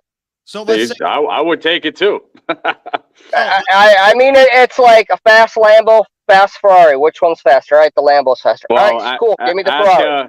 Ask Addison. He drove a Lamborghini just recently. So or hell, a souped-up rally Audi versus a Ferrari. They both have the same 0 to 60 time basically, except for one's just much slower. I'll take the second one. It's still zipping down. Yeah, like last year, he was a stud coming out of college. That's all I knew about him. I'm not really a big SEC fan. I'm a Hokie fan, so okay. I'm looking at the ACC and stuff like that. But good for you guys. I'm happy for you, and you guys look tough this year. Like I said, Detroit's going to win this division. hands down. And I said it here. Well, I always said it here, but I think you guys are going to have a good year. And this isn't the first time. Like we as Lions fan, we have this thing called PTSOL, post traumatic same old Lions. And right after a good year, this feeling starts creeping into your gut. Like Lucy's about ready to pull the ball away, and we're Charlie around the line and on our back. So we want to see it as Lions fans, just like we're getting made fun of by John Dorn in here. John Dorn has every right to say that, because over the years, it's just been year after year. Oh, the Lions are going to be good. What a great season they had last year. And then the next season, it's. See, I don't get excited, because I am a little bit excited, but I don't get totally my hopes up, because it seems like the Bears are the same old Bears. So am I excited about this year? Yeah, a little bit. But it's like I said, our situation is a 2-year process. So I'll be excited next year. Hopefully my hopes don't go down or get crushed. But doesn't it feel like, so I'll throw this one out there. How about go Bear fan that is out there? Does it feel like you're playing with house money this year?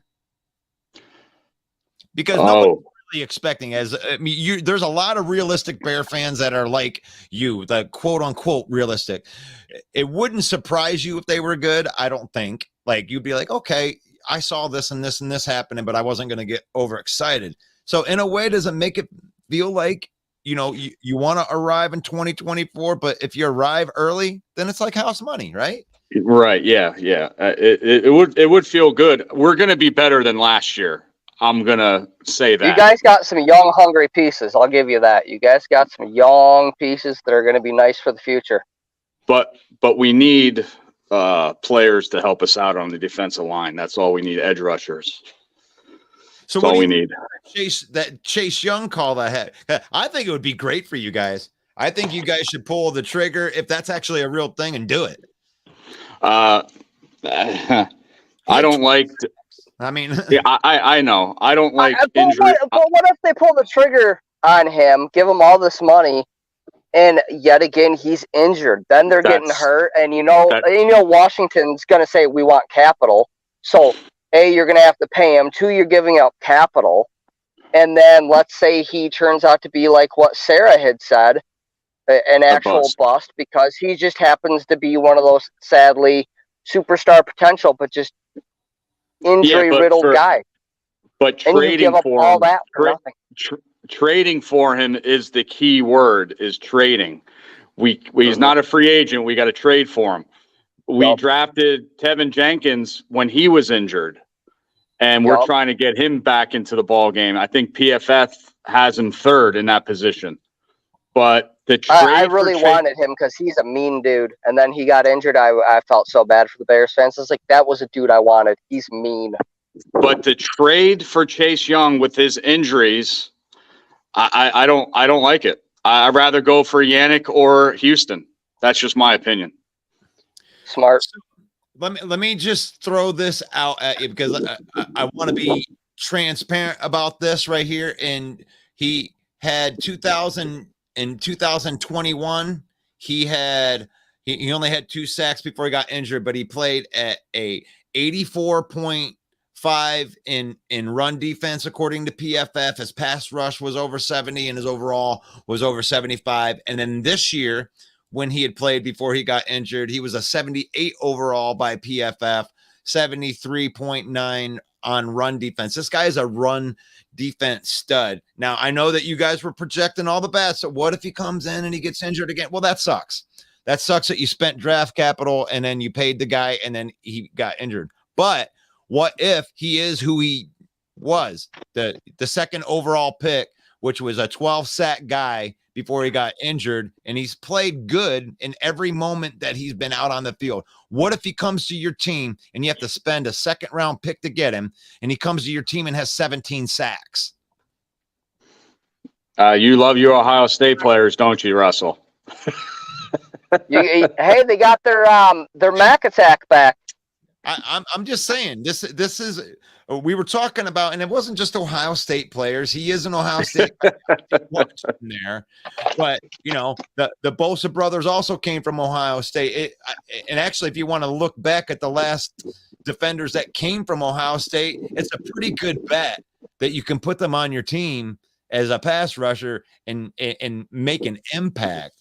I would think that you were crazy if you didn't consider it, if it's out on the table, to take him and put him on your team. And if not, they're just going to find it out on Washington when he blows up on Washington again in his third year.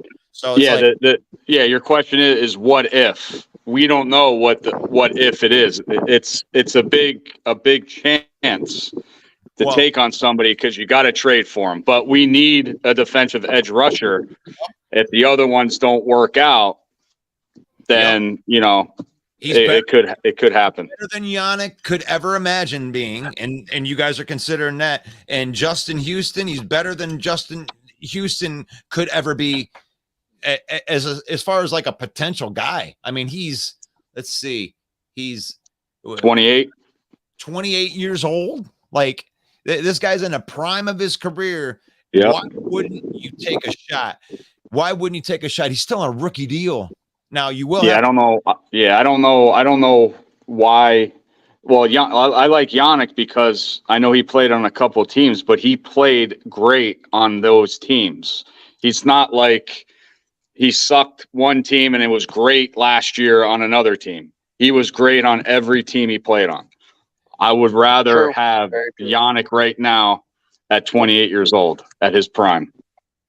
Yeah, Yannick, according to PFF, is not good. He had a 51.4 overall PF grade in 2022 and a 47.2 overall grade in 2021. And then he had a good season in 2020. So this guy hasn't played good since 2020. And in that same year, Chase Young had 12 sacks and won Rookie of the Year. So, I mean, there is no better option out there for the Chicago Bears than to go out and get this guy if he's available. I think you'd be crazy to turn him down over fear. And if there's another type of dude that's out there that's available like that, it's like, you guys need a pass rush, or it don't matter how good Justin Fields is. You guys are going to win 5-6 games again because your defense can't stop nobody. Yep. Yeah, and I said, I got to get back to work. I appreciate you having me on, man. I'll catch you later. Take it easy, John. Have a good one.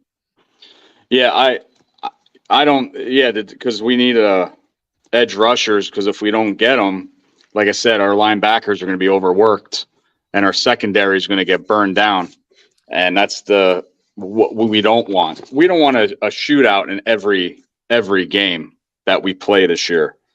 So we need to get somebody in there for that edge rusher. I watched training camp, and I wanted to apologize. Nate Davis was out of practice yesterday. Not, I'm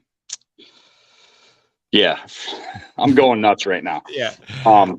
We had a couple injuries yesterday. Roshan Johnson, he left early, and so did Jack Sanborn.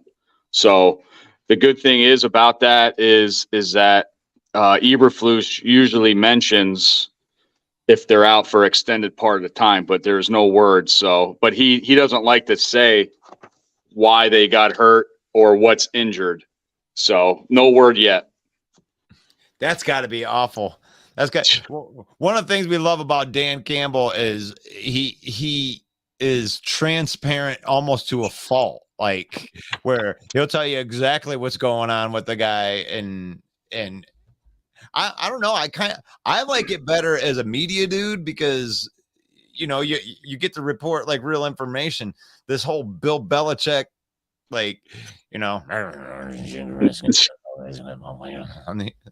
that's what his hood up too.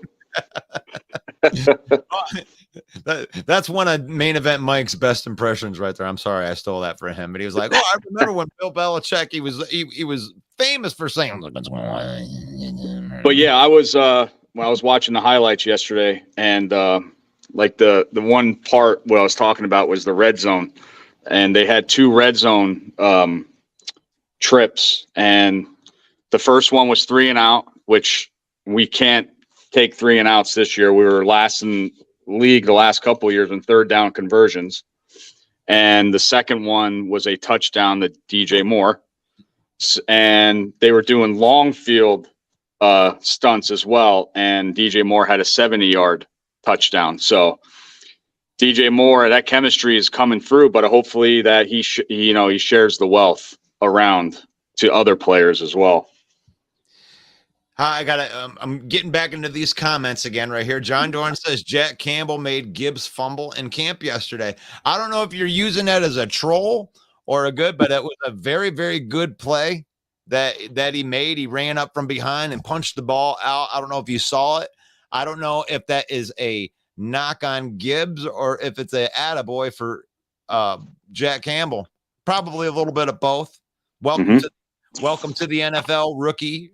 Welcomed by another rookie, but Jack Campbell has a nose for the football. That's what he did at Iowa. That's he made people that dude has ball skills. Like, that's why I think he's going to have 4 interceptions, because I think that quarterbacks are going to underestimate his reach at 6'5", being able to like one arm grab interceptions, which I saw him do that 3 times last year in Iowa. Dude is a stud. Jack Campbell is a stud.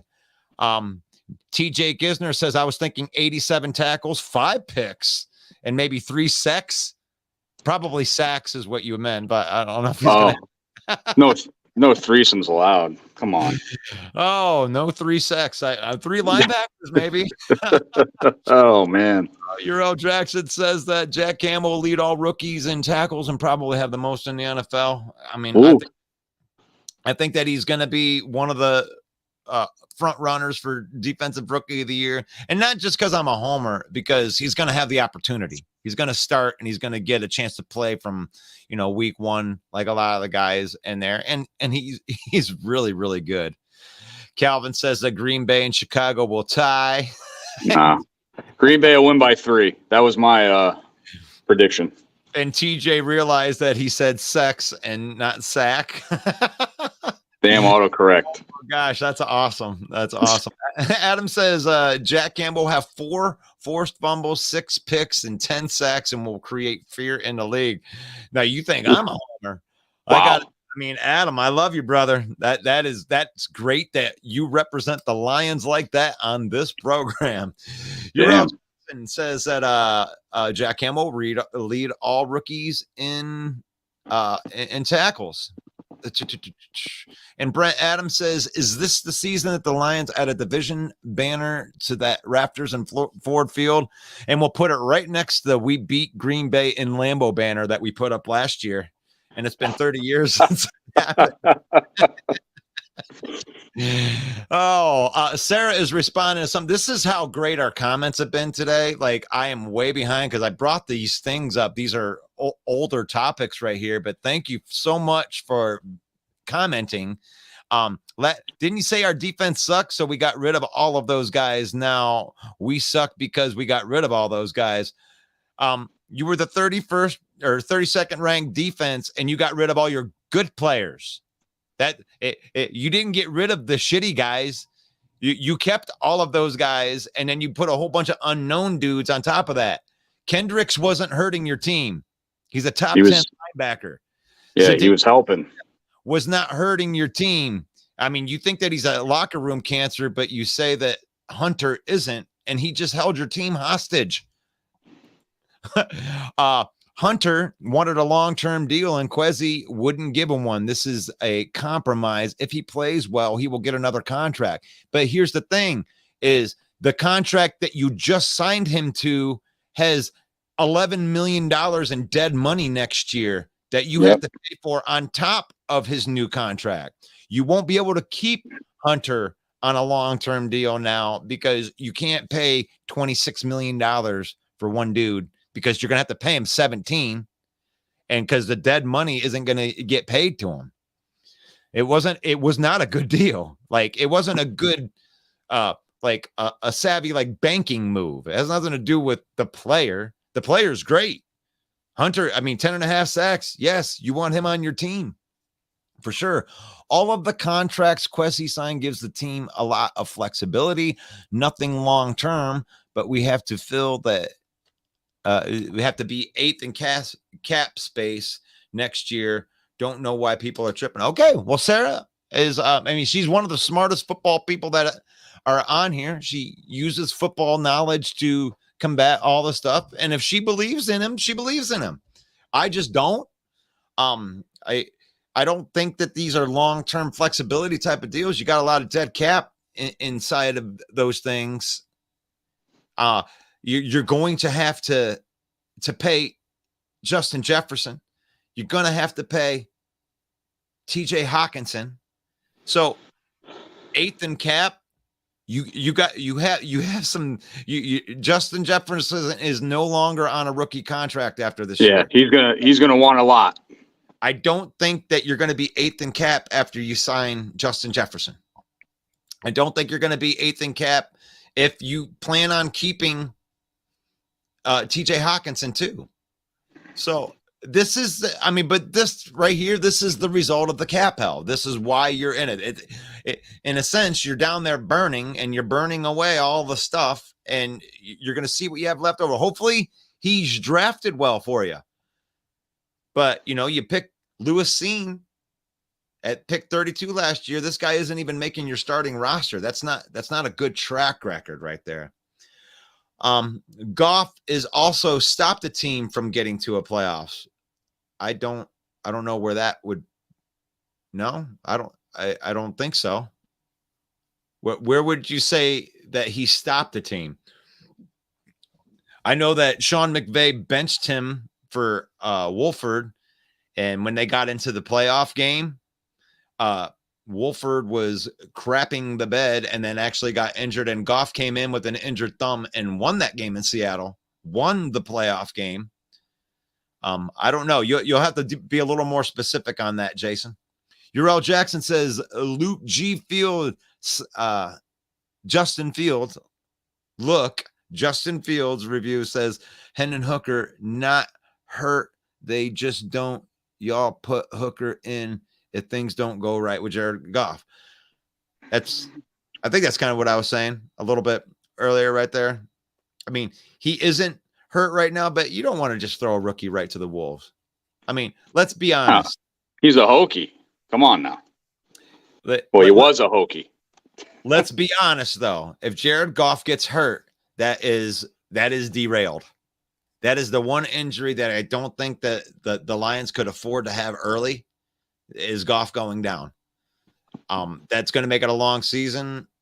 I don't see it. If it happens, like I said, week 10, week 5, maybe you could put Hooker in there, but I don't have a lot of confidence past Goff at this point. Let's see. Jason MC, this is the response to the Vikings trash talking I was doing earlier. He cut the fat. We love Quezzy. Absolutely are contenders under what will be a better coach team under Flores, just like Detroit will run a hybrid defense. Flores loves the safety blitz, and Harrison Smith will have a record year, and Detroit, Vikings will be super stacked at tight end, and that's no accident. We are looking to stacking up the offense. Absolutely confidence in Madison under a healthy offensive line, and the best blocking and running the ball will be effective. I heard Madison got injured in yesterday's practice. I read that. I don't know how he's doing. They didn't give a finishing report. He said that he was going to be all right.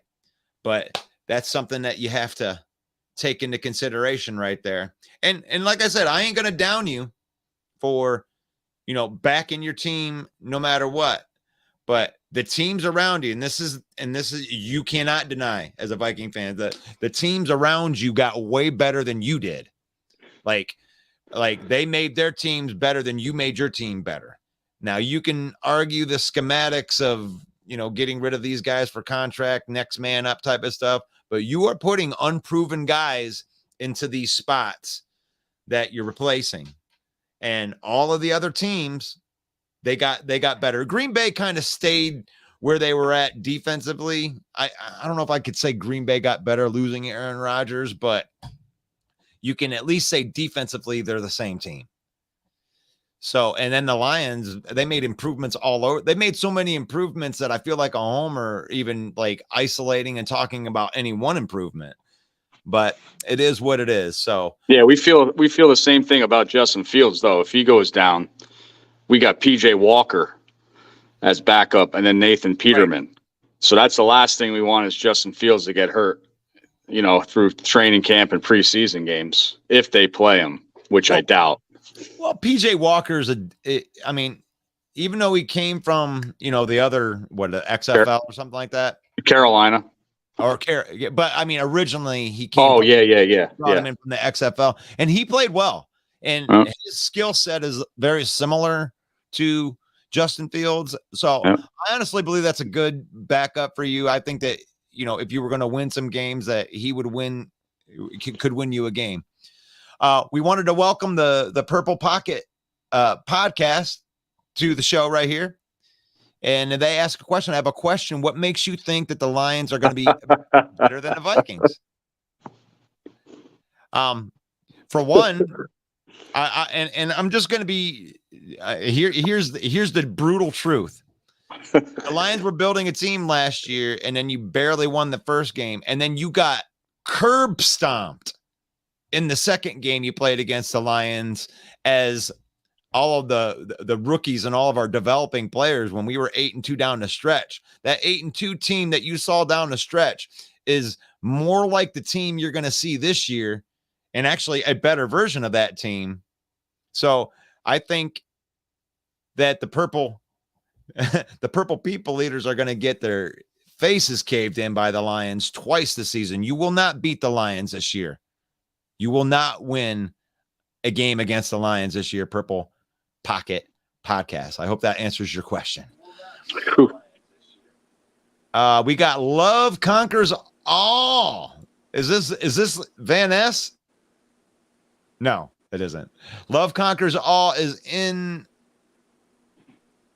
How are you doing? Love Conquers All. Oh, I'm good, and this is Van Ness. All right. I knew it.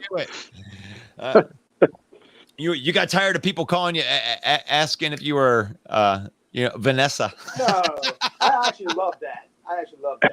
You love being called Vanessa? Vanessa, you got a deep voice. Thank you. How are you doing, Vanessa?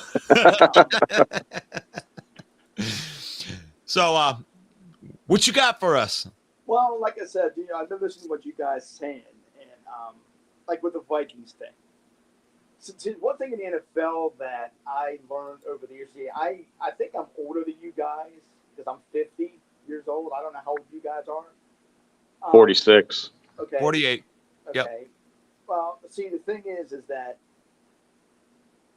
there's players that on the Vikings team that might come in and ball out. We don't know. See, they lost all these players. Now we think they suck. They might have some gems there that nobody knows, and they might surprise. I mean, that's with any team. And like with Woody, with Chase Young. See, I agree with you. I think I would not trade for him because one, you're not losing nothing. If you would trade for him and he doesn't pan out, you've lost what you traded for, and then you got to worry about him and losing whatever. So I would just stay where you're at and have no pass rush? Well, the thing is, but why lose something? But wait, I see what you're saying. You're right. But if they trade for Chase Young and he doesn't pan out, they still ain't got no pass rush. And two, they just lost what they gave up for this. No guts, no glory, baby. That's it. Hey, I mean, what if he comes in and has 17 sacks? Oh, I understand that. But see, that's the gamble. See, then he's a genius. See, that's something the Detroit Lions would do and make a goofy ass mistake like that. But I wouldn't do that. That would just be dumb. Because he's injured. Like the Jets are wanting Dalvin Cook so bad. I don't see why. This dude. Because he's a top 5 running back in the NFL. But what he's done was in the past. Has he done any of this recently? No. Yeah, he did it No. last. And that's why the Jets aren't on a rush to sign him. That's what I heard. What his second visit after Sunday. Right. Right. I mean, Okay. Dalvin Cook has been a stud his entire career, and he is one of the reasons that they won a whole bunch of those really close games is because they were able to close out games. Okay, then answer me this question. If he's such a stud and this and that, whatever, then why isn't he still on the Minnesota Vikings? I don't know. He had 1,100 rushing yards and 8 touchdowns, averaged 4.5 yards a carry. Okay. Okay. See. Okay. He had 30 explosive plus 10-yard runs. He's a top 5 running back in the league today, right now. He's there. Okay. Then why isn't he still part of it? See, there's one thing at times in so many podcasts that I've been wanting to say what I feel about the NFL. Like, I don't know if you guys agree to this. Maybe you do to a point. But see, I know the league is scripted. The league is scripted to the point. Because this doesn't make any sense. Like, Russell, everything you just said. Are you wearing a tin hat? Everything you said about Cook, then why isn't he part of this team? Still, why is it going to be Madison and not Cook? And if he's all that stellar, like the Jets are saying, you just said, why isn't the Jets? I mean, Rodgers just gave back $35 million. No, he didn't. He pushed it off to next year. They got to pay him like $100 million next year. Well, why isn't the Jets putting the pen to paper to Cook? He was there at one of their training camps. He was on the sideline. During this time, and let me answer that. Like during this time of the season is when injuries start to happen, and you're not going to see people running out to sign a whole bunch of guys. They had their 90-man rosters set throughout the whole summer. Now they're getting into training camp, and these guys are starting to compete with each other. So now you'll start seeing some of these bodies start coming in and out as injuries happen. And to answer your Cook question is running backs are being devalued right now. That's why these guys are having secret Zoom meetings and trying to be off to the side, because here's this guy that had 265 carries last year. Some of these guys are getting 400 carries in a game, and they're devaluing the position where like kickers are making more money than running backs. And that part of it, I kind of understand where these guys are coming from. But a team like Minnesota, who was in cap hell, they couldn't afford to keep him. I mean, that's what it comes down to is the only thing I can think of is maybe the age. I think Madison's 25, and I think Dalvin Cook will be 29, if I'm not mistaken. Yeah. And that's understandable. That's a more acceptable reason, but it has nothing to do. I mean, his talent didn't drop off. I mean, you call him injury prone, but he's only been injured like twice in his career. I mean, it was during, a leg, and it did hurt them the year that he was. But I have no issues with Dalvin Cook at all. I mean, I would love to have him on my team if I didn't have running backs that we just invested in and all that stuff. Well, Steve, who would you rather have? Would you rather have Brooks, or would you rather have Dalvin Cook on your team?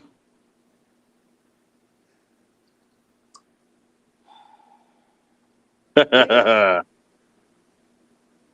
it's like a library up in here. Damn. I usually have that effect. Yeah. I mean,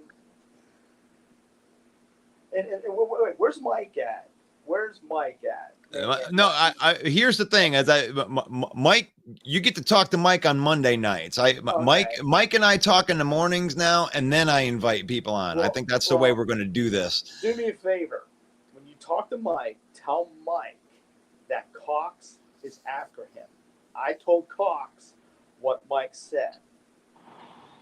I don't think that Mike's going to be very happy to know that Cox are after him. Well, the thing is, when he said, I hope he spells his name C-O-X and not the other way, I told Cox that.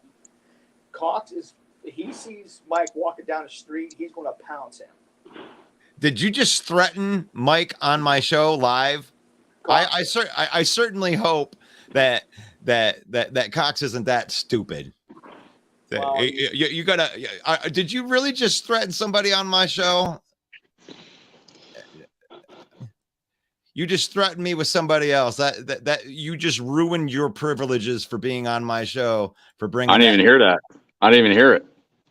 Oh, you didn't hear it? No. Did you hear? I didn't hear what he said. I didn't hear what he said. Oh, he said that Mike had made a comment the other day to one of his friends, and his friend said if he saw Mike on the street that he was going to beat him up. Oh. And I'm, I ain't subscribing to that stuff. Hey, if your name is Cox and you ain't used to people making fun of you about having that named, whatever, dude, whatever. And don't you ever threaten somebody on my show ever again. Love conquers all. Steven, don't bring that BS on my show ever again. All right. Bear Down Mike says if St. Brown gets injured, the Lions are screwed. They're going to depend on unproven guys. I could see why you would say that from the outside, but we have plenty of guys. We have unproven guys. Marvin Jones is not unproven. Josh Reynolds has proven to be a great wide receiver for the Lions ever since they got him off of waivers. Khalif Raymond had a career year last year. Drafted Sam Laporta, who was the best pass-catching tight end in the draft. Arguably, you could say other people, but we picked the guy that we wanted. Like, that's ridiculous. That's ridiculous. You think we're screwed? I mean, we're going to have to cut good wide receivers. I don't agree with that one at all. That's okay. We all have bad opinions on this show.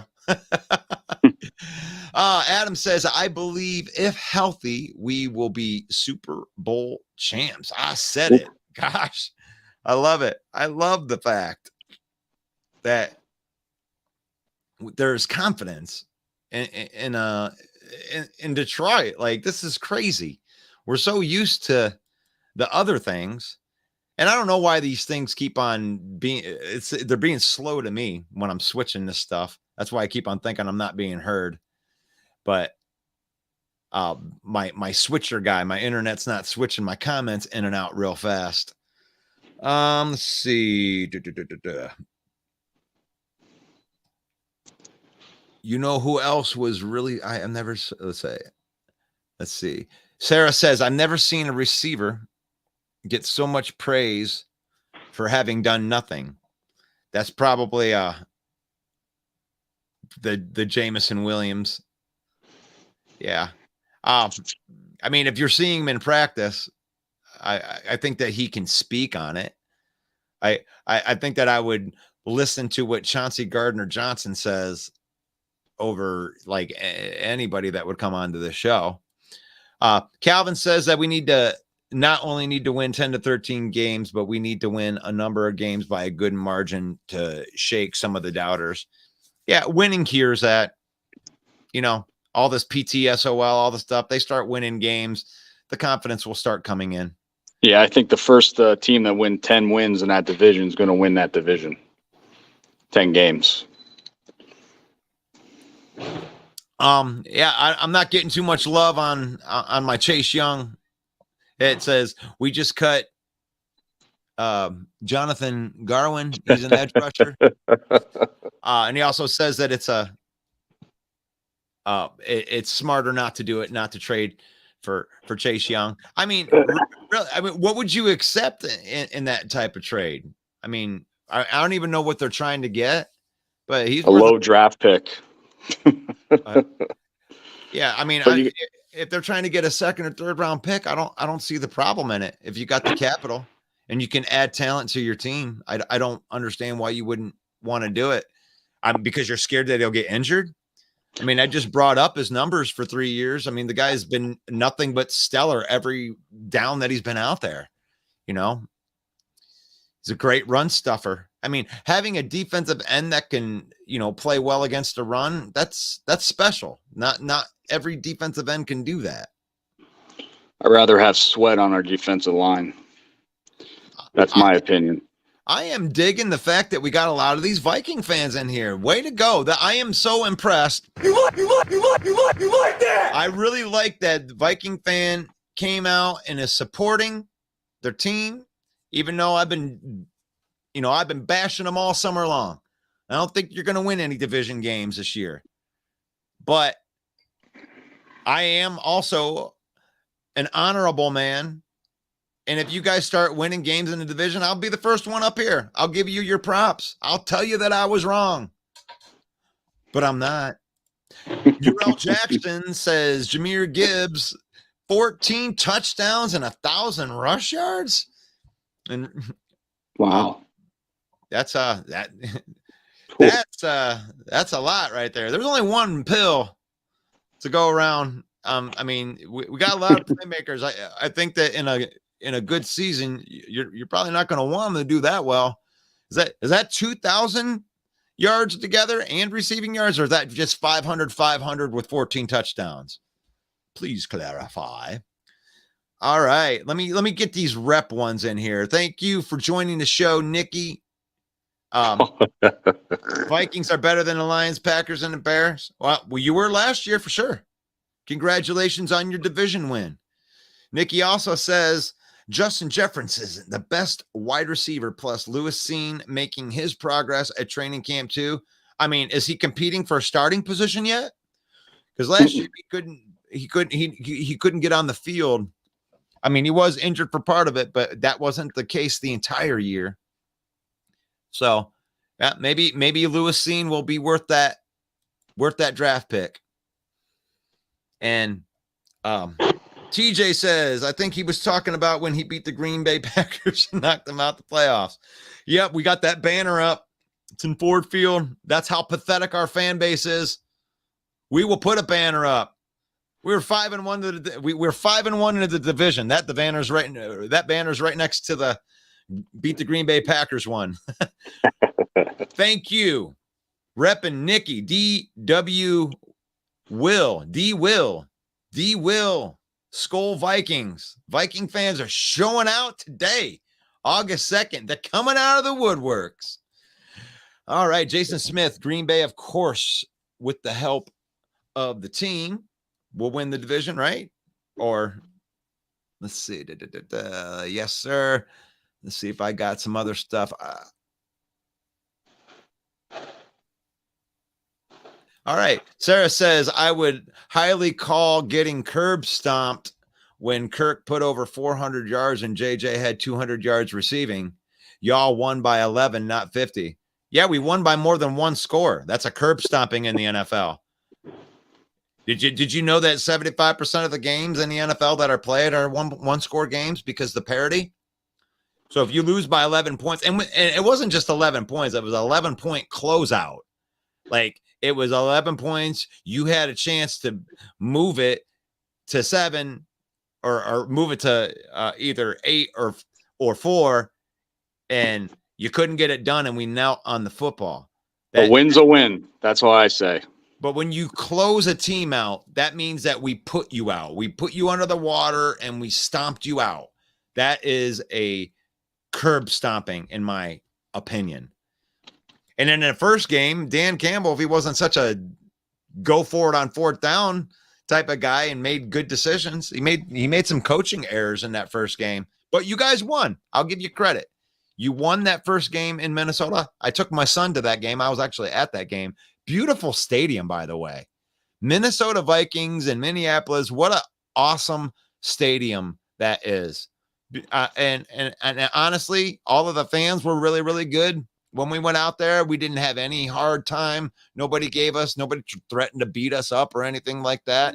Everybody had good football conversation. So kudos to the Minnesota Vikings and being good football fans. What a good energy they have there too. Like their skull chants, beating the drum and all that stuff. It's really, really cool. Oh, okay. I can't hear this guy on the phone. Oh, shoot. Were we not? Were you hearing Mike at all? Yeah. Woody? Okay, cool. Maybe he did cut out at the end. The Vikings are refocusing while they are spending the money. You're in cap hell. That's not refocusing is another way of saying that you're in cap hell and you are paying for the sins of bad cap management. Let's see. I have loved Mary, another Viking fan. Gosh, man, this is awesome that we have so many Viking fans on here. And I'm a Homer Lion fan. We got Woody. He's not a Homer Bear fan. He's a realistic Bear fan. Mary says, I have loved the Vikings for 58 years. I've seen all the highs and lows. And what I see on this team this season, I am excited. Okay. If you guys are happy, I'm happy. Sarah says, I'm scared of Mike. He looks like someone who can beat up people. Yeah. Let me put it to you like this. Anybody that would threaten any of us here on this show is a douchebag, for one. And two, we are from Flint, Michigan. Okay. The people around this whole area, we're tough as nails. And if you're going to walk up and you want to punch me in the face, go for it. Let's see what happens. I want to see what happens. Just walk up to people and punch them in the face and see how that works in Flint, Michigan. Wow. Chance Last, Khalif Raymond, Reynolds, Jamo, Marvin, Sam, Brock. Yeah, Amon-Ra goes down. We are so screwed. Yeah, I feel you on that one. It's the people from the outside. They're not going to understand that. They didn't understand that Khalif Raymond made clutch catches last year. Oh, I'm trying to set. No threats are needed on the show. We all talk smack. Yeah, we run a smack talking show. Get over yourself.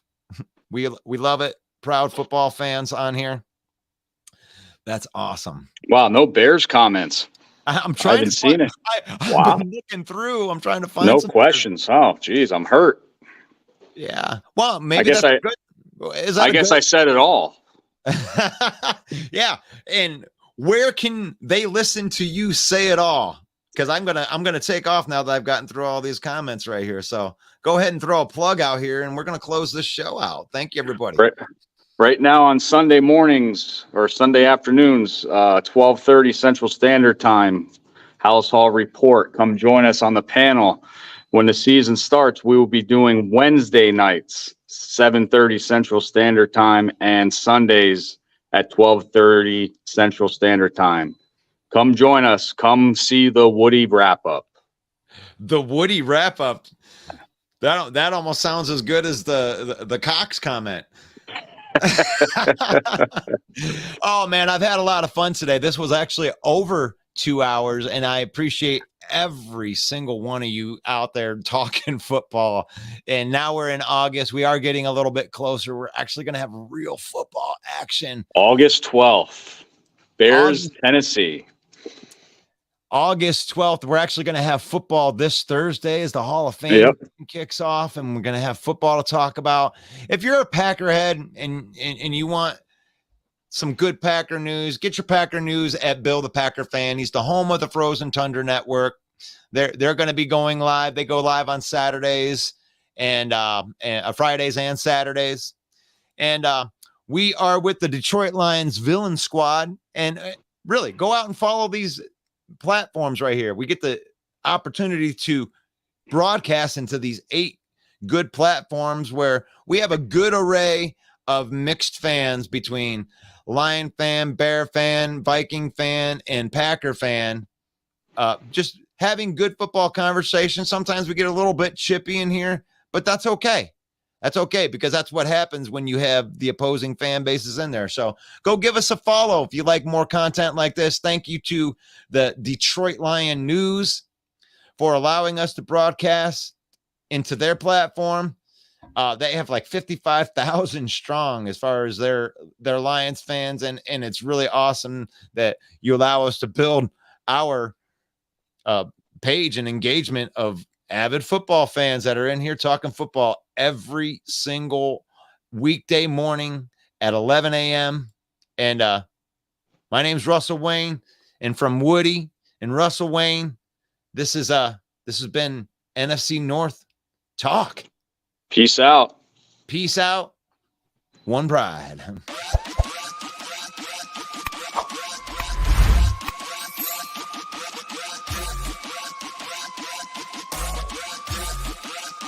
And one pride. This thing is taking forever. Can we get it going? And here it comes. The exit video. Is it gonna go? I'm waiting for it. Our internet is so slow.